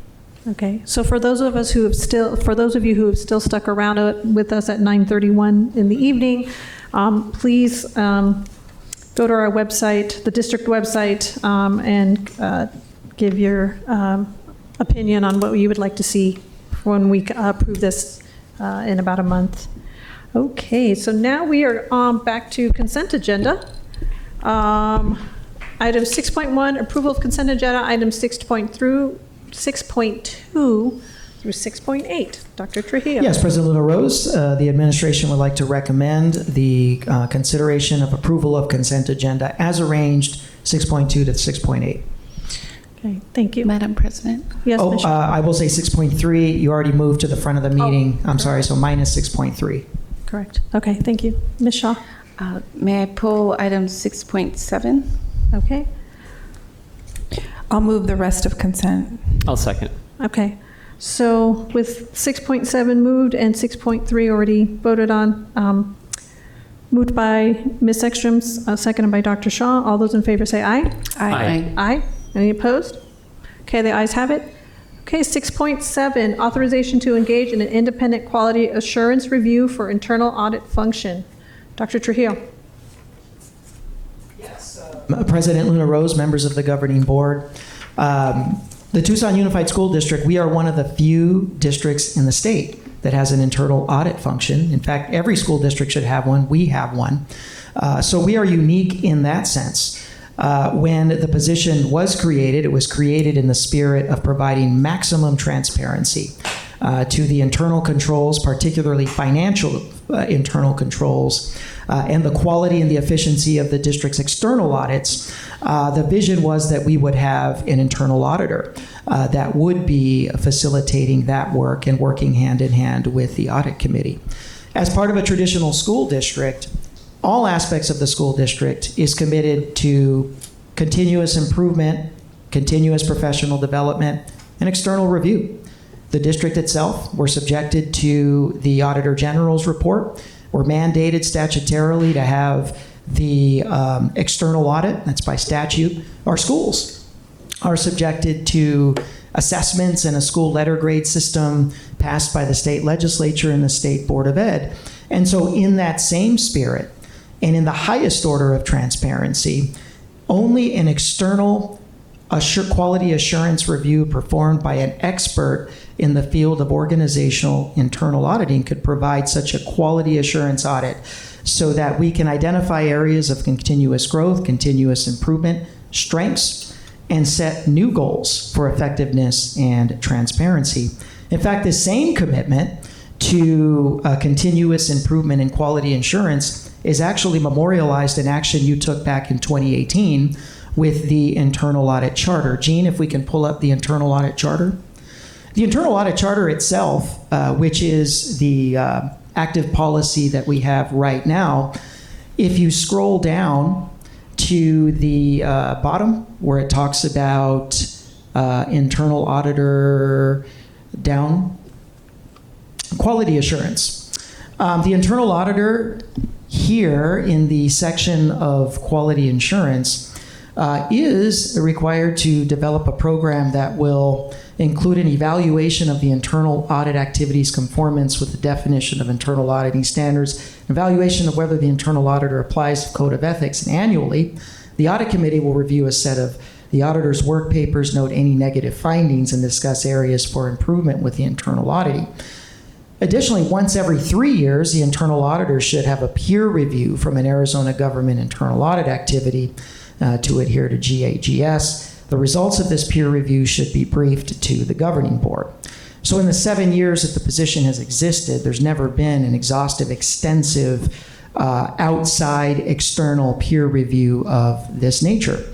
And our goal here this evening is two reasons for the quality assurance. Number one, the spirit of continuous improvement, but also to come to a resolution on what has been a long-standing area of disagreement between the administration and the internal audit or the Office of Internal Audit.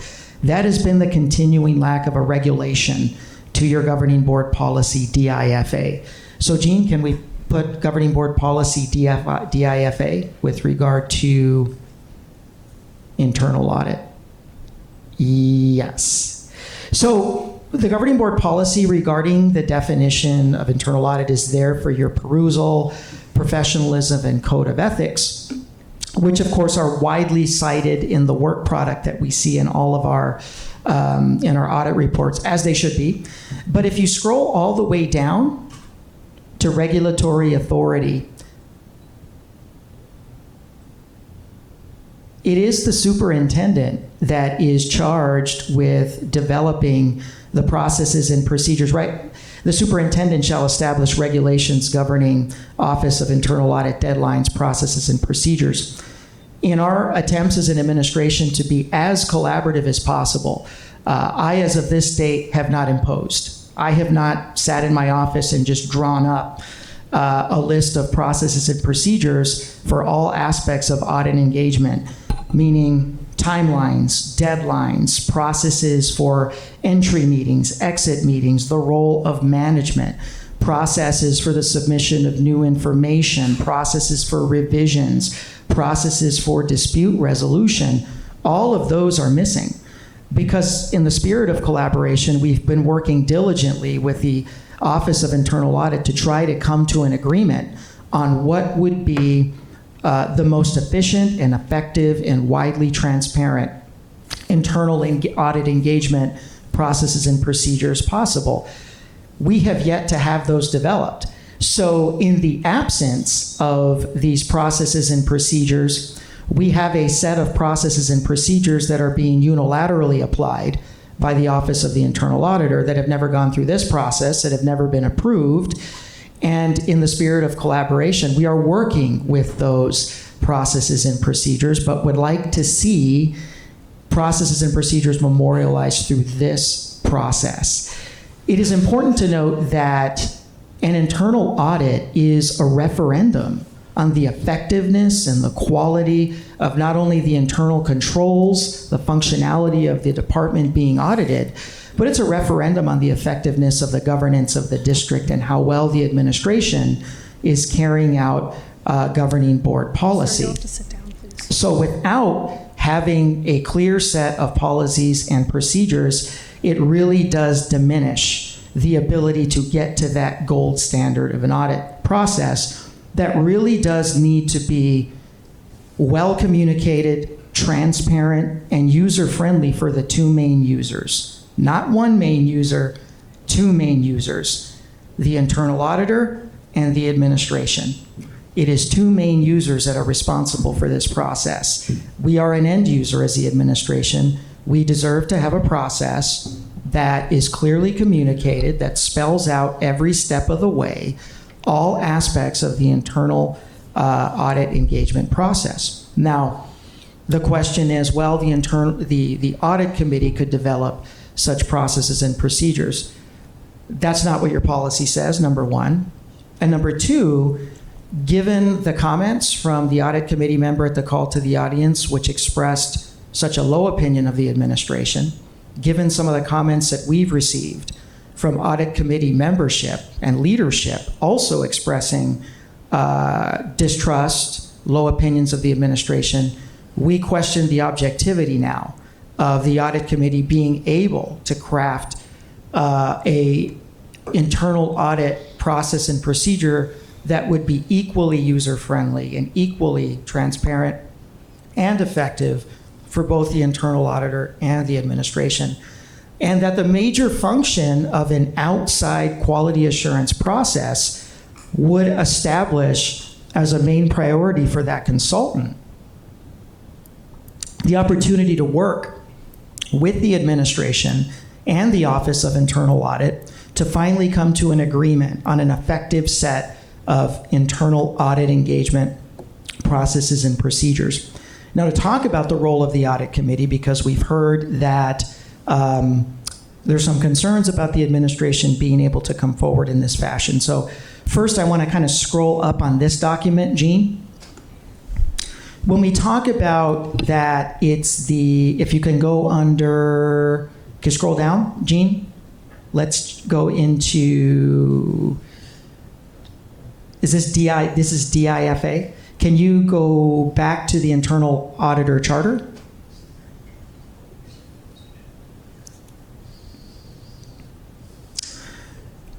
So we've heard some statements that it's the audit committee that is responsible for working with the administration in terms of any disagreements or concerns that we have, particularly with process. But if you scroll down, Jean, a little bit more.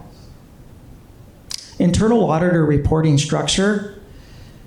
So when you look at this section of the governing board approved internal audit charter, it clearly states not only that the internal auditor will present all reports, presentations, findings, and policy changes to the audit committee prior to presenting any information to the governing board.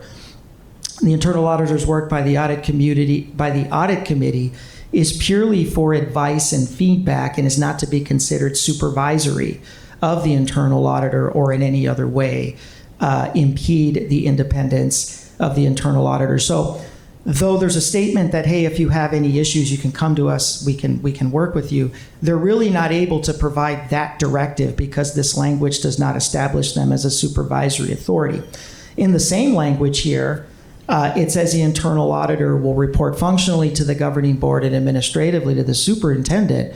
But if there are disagreements between the internal auditor and the auditee, the dispute will be elevated to the superintendent and or the governing board for resolution. So as the superintendent representing administration, citing the absence of a mutually developed process, we are coming to you with this as part of the proposed solution, which is the quality assurance external review, which will help us get to this place where we would be able to finally come to an agreement on really well communicated and effective, based off of best practice in the internal auditing community, internal audit processes, procedures, and protocols. Now, in terms of the audit committee itself, if we can pull up the audit committee charter.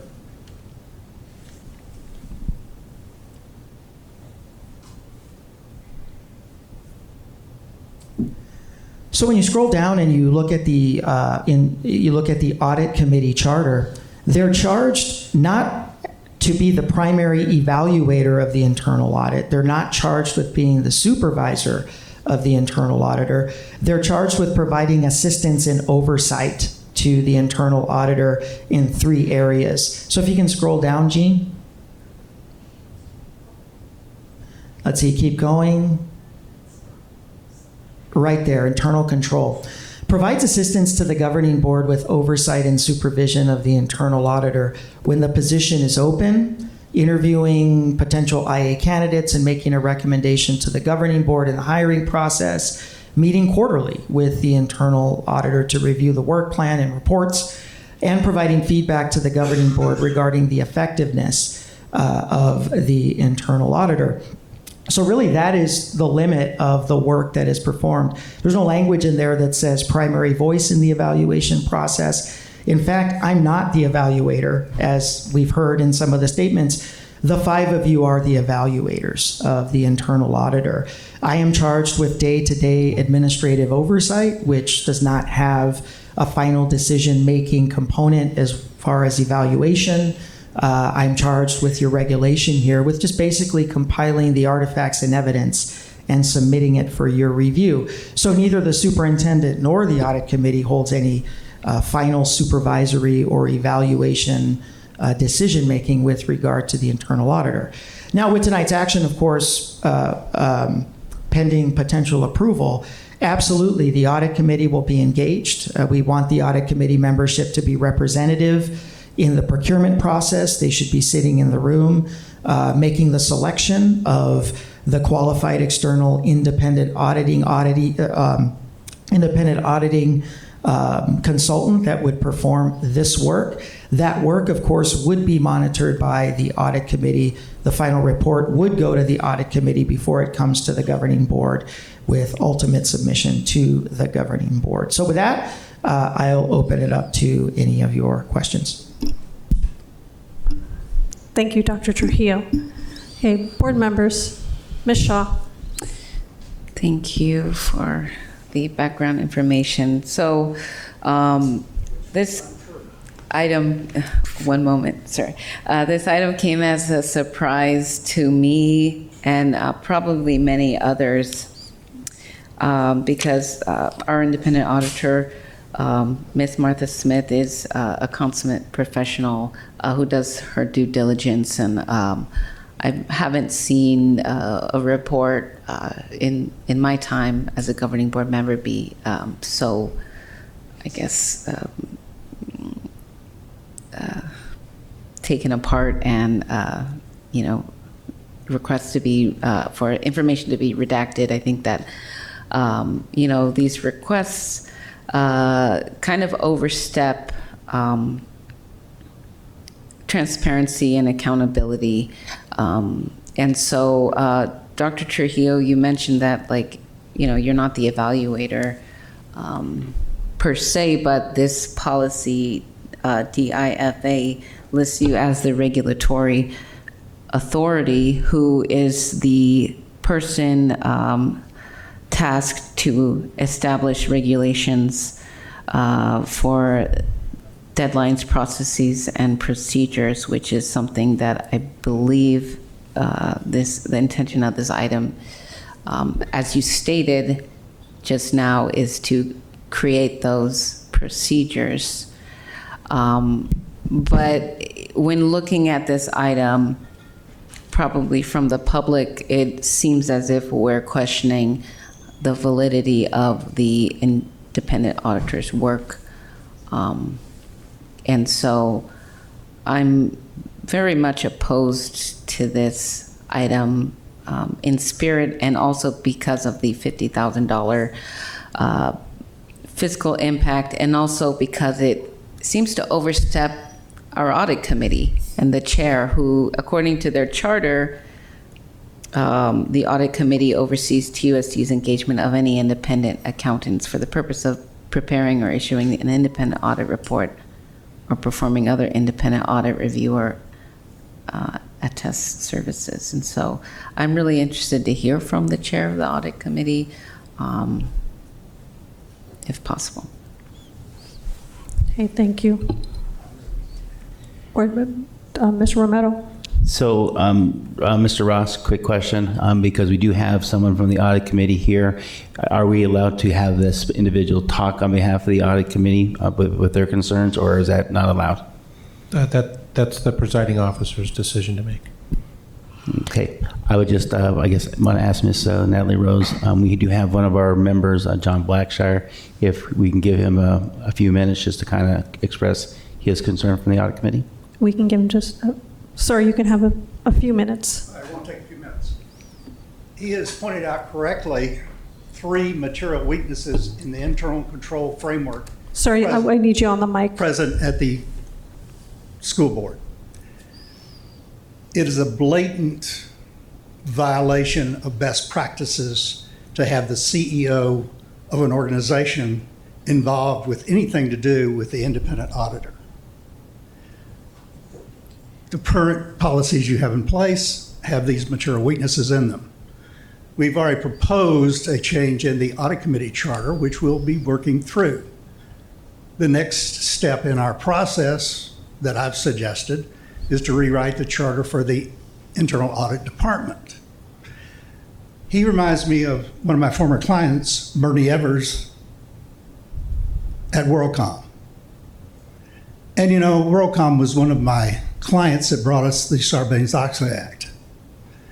His speech sounded very Bernie Evers'. So it goes to me not trusting this person much at all. I've gone through this before in my life. I don't want to go through it again.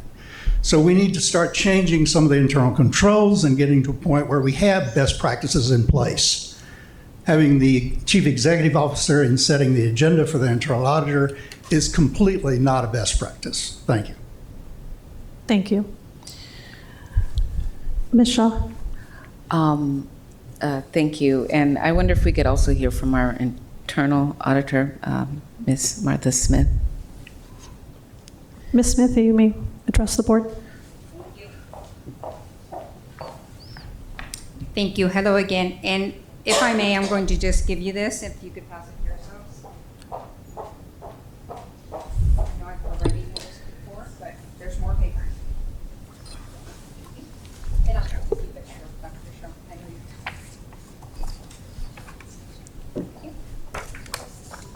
Thank you.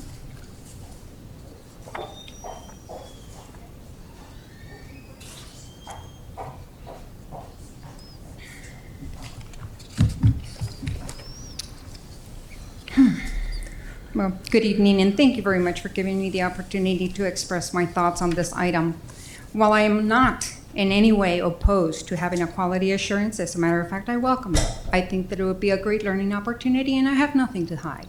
So therefore, I think as far as the spirit of transparency, I am all for it. Thank you. However, I do have a couple of objections, but before I even go into that, I'm just going to give you a couple of facts. One, is prior to accepting this internal audit position at the TUSD, I worked as a lead accountant at Raytheon. Yes, I gave them up to come and serve TUSD because I thought I could actually make a difference. I actually believed that we were all about transparency, that we were committed to actually the safety of children, that I actually believed that I could really make a difference by helping on the risk on the actual development and on the actual transparency. The Office of Internal Audit is the department of one. You're looking at it. I have no assistance, I have no budget, and my administration support is minuscule. As a department of one, I work an average of 80 hours per week. Yes, you heard it correctly, 80 hours a week. During my time at TUSD, I have performed over 64 audits. This includes follow-up audits and consultations. I have visited just about every school in the district from Sabino to Banks and Gridley. 97%, I'm allowing 3% for margin of error, just in case, of my driving miles have been without requesting mileage reimbursements from TUSD. During my almost 5 years, I've had 4 person-to-person meetings with Dr. Trujillo. 1 in person, 2 were phone calls, and the other one was through Zoom. And I corrected the number 3 because today it was the 4th one when I actually went to the executive meeting. If this sounds strange to you, it should. Because in reality, an auditor is supposed to work closely, not only with the governing board, not only with the audit committee, but also with senior management. And that has not occurred. Which brings me to the topic at hand. While I welcome the proposed conduct of the independent quality assurance review for my department and my internal audit functions, I object, as I stated before, to authorizing the administration to be the requester of the quality assurance review of the district's internal audit function. You as the governing board are the ultimate supervisor of me, and I don't consider that to be an independent hindrance. I do, however, consider a hindrance reporting to the superintendent, whom I review the people that he supervises. You have designated the audit committee to review my work and reports. So why have they been excluded from this process? Also, the superintendent is proposing to spend up to $50,000 on this external quality assurance when the Institute of Internal Auditors in the same area that it was quoted, which was standard 8.4, clearly states and was yet omitted that the required for an external quality assessment may also be met through a self-assessment with independent validation. Yet somehow that just didn't make it to the agenda. When selecting the independent assessor or assessment team, the chief audit executive, which I do not have the title, but I am the chief audit executive, given that I am the only person in the audit department, the chief audit executive must ensure at least one person holds an active certified internal audit designation. I was not part of whatever agreement was being made, so therefore I'm bringing it to your attention. The requirement for the external audit assessment may also be met through, like I stated, self-assessment and an independent evaluation. This is great news. It means that the district could save up to $50,000 in this external quality assessment and can be performed internally with independent validation. I will go ahead and read you an excerpt of the description and justification that was provided by administration. The governing board internal audit function, unique among Arizona school districts, is one of several important components of this commitment to finance transparency. In an effort to provide the high level of confidence in the board's system for monitoring its financial controls, engagement of a review of the internal audit process by an independent qualified professional is appropriate under the board's approval of 2008 Internal Audits Charter. Then they quoted that little standard, like I said, that omitted the requirement for an external quality assessment may also be met through a self-assessment with independent validation. Furthermore, it continues, when selecting the independent assessor or assessment team, the chief audit executive must ensure at least one person holds the certification of the internal audit designation. Why was this, which is a continuation of what was quoted, why was that omitted? Now, in the recommendations, motion to authorize the administration to issue a request for the proposal, again, not in agreement with that, mostly because they're also requesting an evaluation committee, which is not a requirement on the IIA or the GAGAS. So, and also if it is a part of it, or if they want to make it a part of it, then the Chief Audit Executive of Internal Audit should also be present, since it is regarding me. Second objection is to the recommendation action. It is omitted that the CAE, as I stated, and the IIA standards does not state there is a need for an evaluation committee, which is what is being created. The IIA standards does not state that the CAE is supposed to be part of the process, yet the IIA does, but yet we conveniently left it out. The essential requirements for the board, according to the IIA, which is the Institute of Internal Auditors, states, discuss with the Chief Audit Executive the plan to have an external quality assessment of the internal audit function conducted by an independent qualified assessor or assessment team. That has not occurred. Collaborate with the senior management and the Chief Audit Executive to determine the scope of the frequency of the external quality assessment. That has not occurred. It has been selected 12 months to be reviewed in accordance to what was already stated for the recommended action. Secondly, or fourth point, review and approve the Chief Audit Executive plan for the performance of an external quality assessment. Such approval should cover a minimum of the scope and frequency of the assessments. I'm skipping the third bullet. I'm sorry, the second bullet, I'm going to the third one, and it says the rationale for choosing to conduct a self-assessment with independent validation instead of an external quality assessment. So you have both choices. You could go either internally and do it with a validation, or you could go externally. Like I said, I do not object to that. My third objection has to do with the suppression of the last completed and finalized internal audit report, in which Dr. Trujillo has appointed himself as management, as the auditee, as the superintendent, as the evaluator, and I have shared with you the conflict of interest and the impairment to the internal audit independence and provided the necessary supporting criteria, which is GAGAS 3.42, F 3.44, 3.47, and the main one, which is structural threat.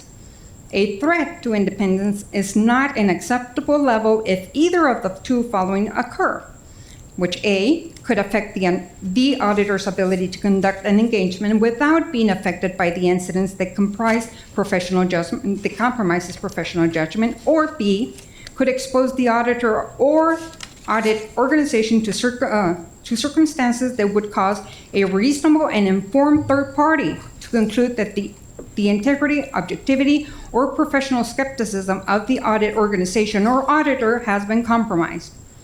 In this case, it has very much been compromised. TUSD-DIFA, the Office of Internal Audit, unrestricted access. The OIA shall be free of interference in determining the scope of internal audits, performing audit work, and communicating the audit results. That has been very much objected to. And number 4 is my strongest objection, and that has to do with, since April of 2020, I have addressed this issue with our legal counsel. And it has been the conflict of interest of having the superintendent be the evaluator and be also interfering with my audits. To have the superintendent appointed as the internal audit evaluator is very much a conflict of interest, which goes against the governing auditing standards, principles, the ones that I just quoted, and the main one being the structural threat. Having him as an evaluator exposes me to the retaliation if a report does not meet his approval, which is the case here. I am not a conspiracy theorist. So in closing, and as a part of my question is, and I'll quote Dr. Trujillo, one of his most favorite quotes is, "In the spirit of transparency, sir, why quote only one paragraph of these standards? As standards and principles, something that TUSD can selectively decide to follow if it serves their purposes and ignore whatever doesn't serve? So, Dr. Trujillo, why are you so adamant about not releasing a completed and final internal audit report?" So those are my objections. All right, thank you. Dr. Trujillo. A very passionate internal auditor, and I respect that passion. Certainly operates by a set of professional standards that are widely recognized in the internal audit community, IIAA, GAGAS, they are not your policy. Your governing board policy supersedes those standards when it comes to a regulation that needs to be developed. As Mr. Blackshire noted, the absence of a regulation doesn't define whether or not I can step in and represent management in an exit conference. There's no guidance on that. There's no guidance on what happens when a finding is disputed between the administration and the internal auditor. And I think everything you've heard strongly justifies an outside independent voice that is not vested in management's view or the internal auditor's view or the audit committee's view, that the public can clearly see is outside of this process and can independently weigh in. And this administration would stand fully behind any consultant, qualified consultant, expert consultant coming through the quotes process, making recommendations for a set of protocols for internal audit engagement, including whether or not I should serve in an evaluative capacity. I would stand behind any external consultant coming in here and issuing those recommendations so that finally we could have clarity. And instead of concentrating on procedural confusion and what constitutes management versus executive leadership and how many days do we have to respond to an MRC or to submit an MRC and what happens if there's compelling new information beyond the 10 days, none of that has been developed. We need that clarity. And I think that an external third voice is going to be in the best position, just given all of the passions and the differing opinions that have been presented this evening. Okay, so If I may. just really Go briefly, ahead. because No, I understand. this is going to become a back and forth. No. And I do Yeah, not want I'd that. rather not. Okay, thank you. No. Can I just state that I did quote DEFA? And that is one of the quotes where it stated that the OIA shall be free of interference of determining the scope of the internal audit, performance audit work, and communicating audit results. That is DEFA. I wrote it. I know what it says. Okay? And that has been the argument ever since it was written, that the superintendent, again, who supervises the people that I go ahead and audit, is the one stepping in on an audit that he was not part of. The person that was part of the exit meeting was not even present. They didn't even allow him to be part of the response. Yet the responses have been squashed. Or, I'm sorry, not the responses, the audit report in general, which is finalized. Also, just in closing, GAGAS does have the actual processes of how to close. I have an internal audit manual that has that. I have shared it every time that I issue a report. It goes exactly delineating exactly ever since I started, which was in November of 2019. Okay, So thank you. Thank you. Thank you. So seeing that Ms. Smith doesn't object to external review, I'd like to move the item. Do you mind if you just address the objections that I had and have the No, audit ma'am, that committee- we cannot as agendized. I'm sorry. We cannot as agendized. The Oh, way so it's you just either approve it or you don't? correct. Interesting. So- Okay, thank you. Mr. Romero? I know Ms. Smith brought some objections that I kind of am concerned about also. I didn't know if we can just amend it to where we can just get an external audit company to go through procurement to get that whole ball rolling, and just as us as a board do that, because Mr. Ross, in our org chart, how does it have Martha's position based on the board and Dr. Trujillo's position? Both and myself report directly to the governing board. So my thing would be, since you guys, all three, report to us as the governing board, we should be kind of the one that takes the lead here, have that vote to get external audit. It sounds like internal audit, Mrs. Smith and Dr. Trujillo both want to see that happen, but I think that should just come from the representation of the board to let, I guess, the procurement and everybody know that we're looking for this, would be my thought. Okay. Dr. Shaw. So I'm a little confused. So how would you change the motion? What would you do? Or would you second the motion, or what are you proposing? Well, just kind of, I guess, the part, when we look at some of these other things now, that's being reviewed by audit committee liaison, chair of the audit committee, superintendent or designee, the chief operating officers, and then the representative of the governing board also. I think now just having like the superintendent on that and the CFO, like we're talking about not having any conflict of interest when we're going over these vendors, maybe that should be something that we give to the committee, the audit committee, to look over those things, because there is no a conflict of interest in anything. I'm just afraid if we have these other people in here, the CFO and superintendent, but I know the governing board should be part of this also. So I would want to remove that part from here and basically give direction to administration to at least engage procurement to start doing something. So it's just that one paragraph that I'm concerned with. It says the following procurement process. Let's see, what is it? Basically, the committee consisting board audit committee liaison, chair of the audit committee, superintendent or designee, the chief operating officer, and representative of the governing board.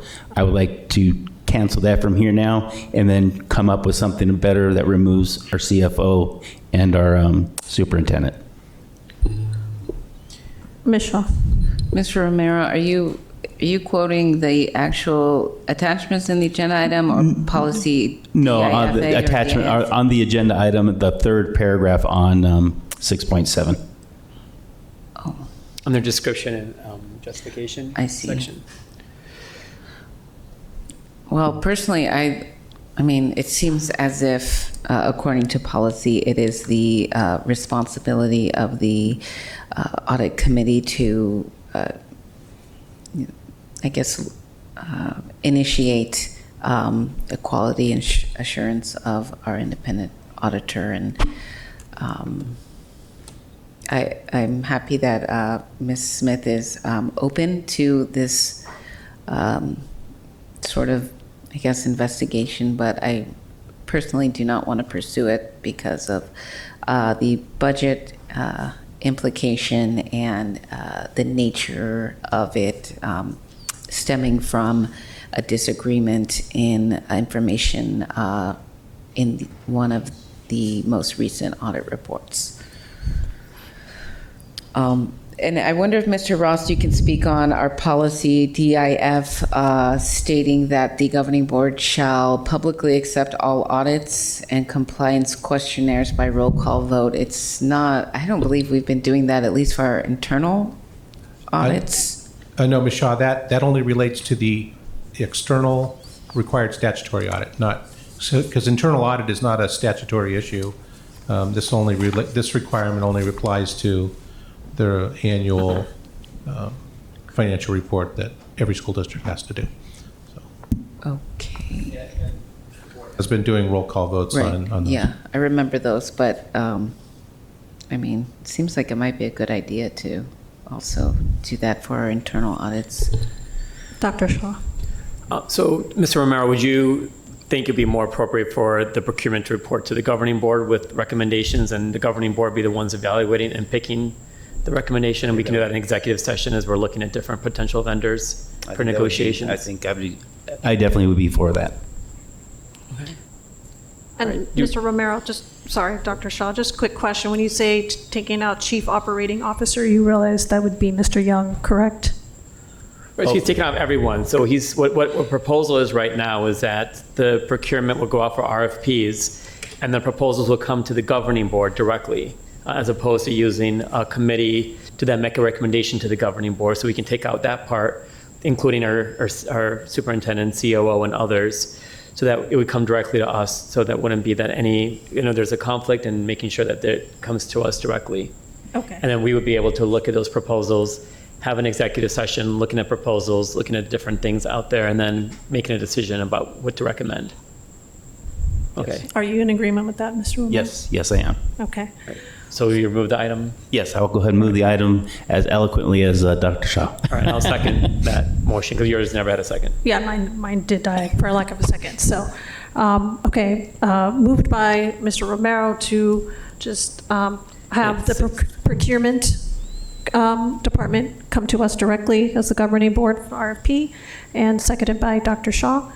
Roll call vote, please, Ms. Before you, Barbara. roll call, can I say, I want to thank Martha for all of your work. And I was on the audit committee 5 years ago before I became a governing board member that was vetting all the candidates. And I remember you're coming forward to us for your interviews. And I know we go back and forth on the audits that you submit. And I appreciate the back and forth that we've had. And I want to thank you for your work and look forward to this process just to make sure that everything is being done in the most, I don't like the T word, I'm not going to say transparent, but in a way that is going to best utilize your skills and experiences and best support our district. Okay. Roll call vote, please. Dr. Ravi? Aye. Ms. Shaw? Aye. Ms. Ekstrom? Yes. Mr. Romero? Yes. Ms. Luna Rose? Yes. Okay, the ayes have it, 5-0. Thank you. Okay, I believe we're at the end. Future meeting dates and agenda items. Dr. Trujillo. President Luna Rose, members of the government board. Usually I have an update, but the September 10th, I believe, agenda is still under construction. So sorry I don't have any preview available for you out there in the public. Okay. Ms. Ekstrom?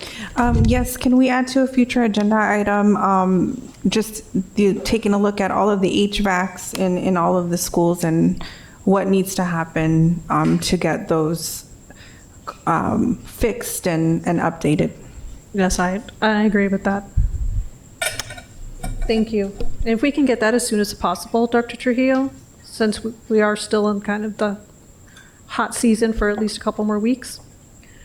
Okay, I do. And can I add like how they're prioritized? I know that the bond folks working on the bond is to prioritize different improvements, so we can get a sense of like how they're prioritized and what timeline we can have on that.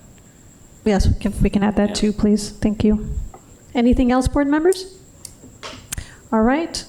Meeting adjourned, 10:14. Thank you.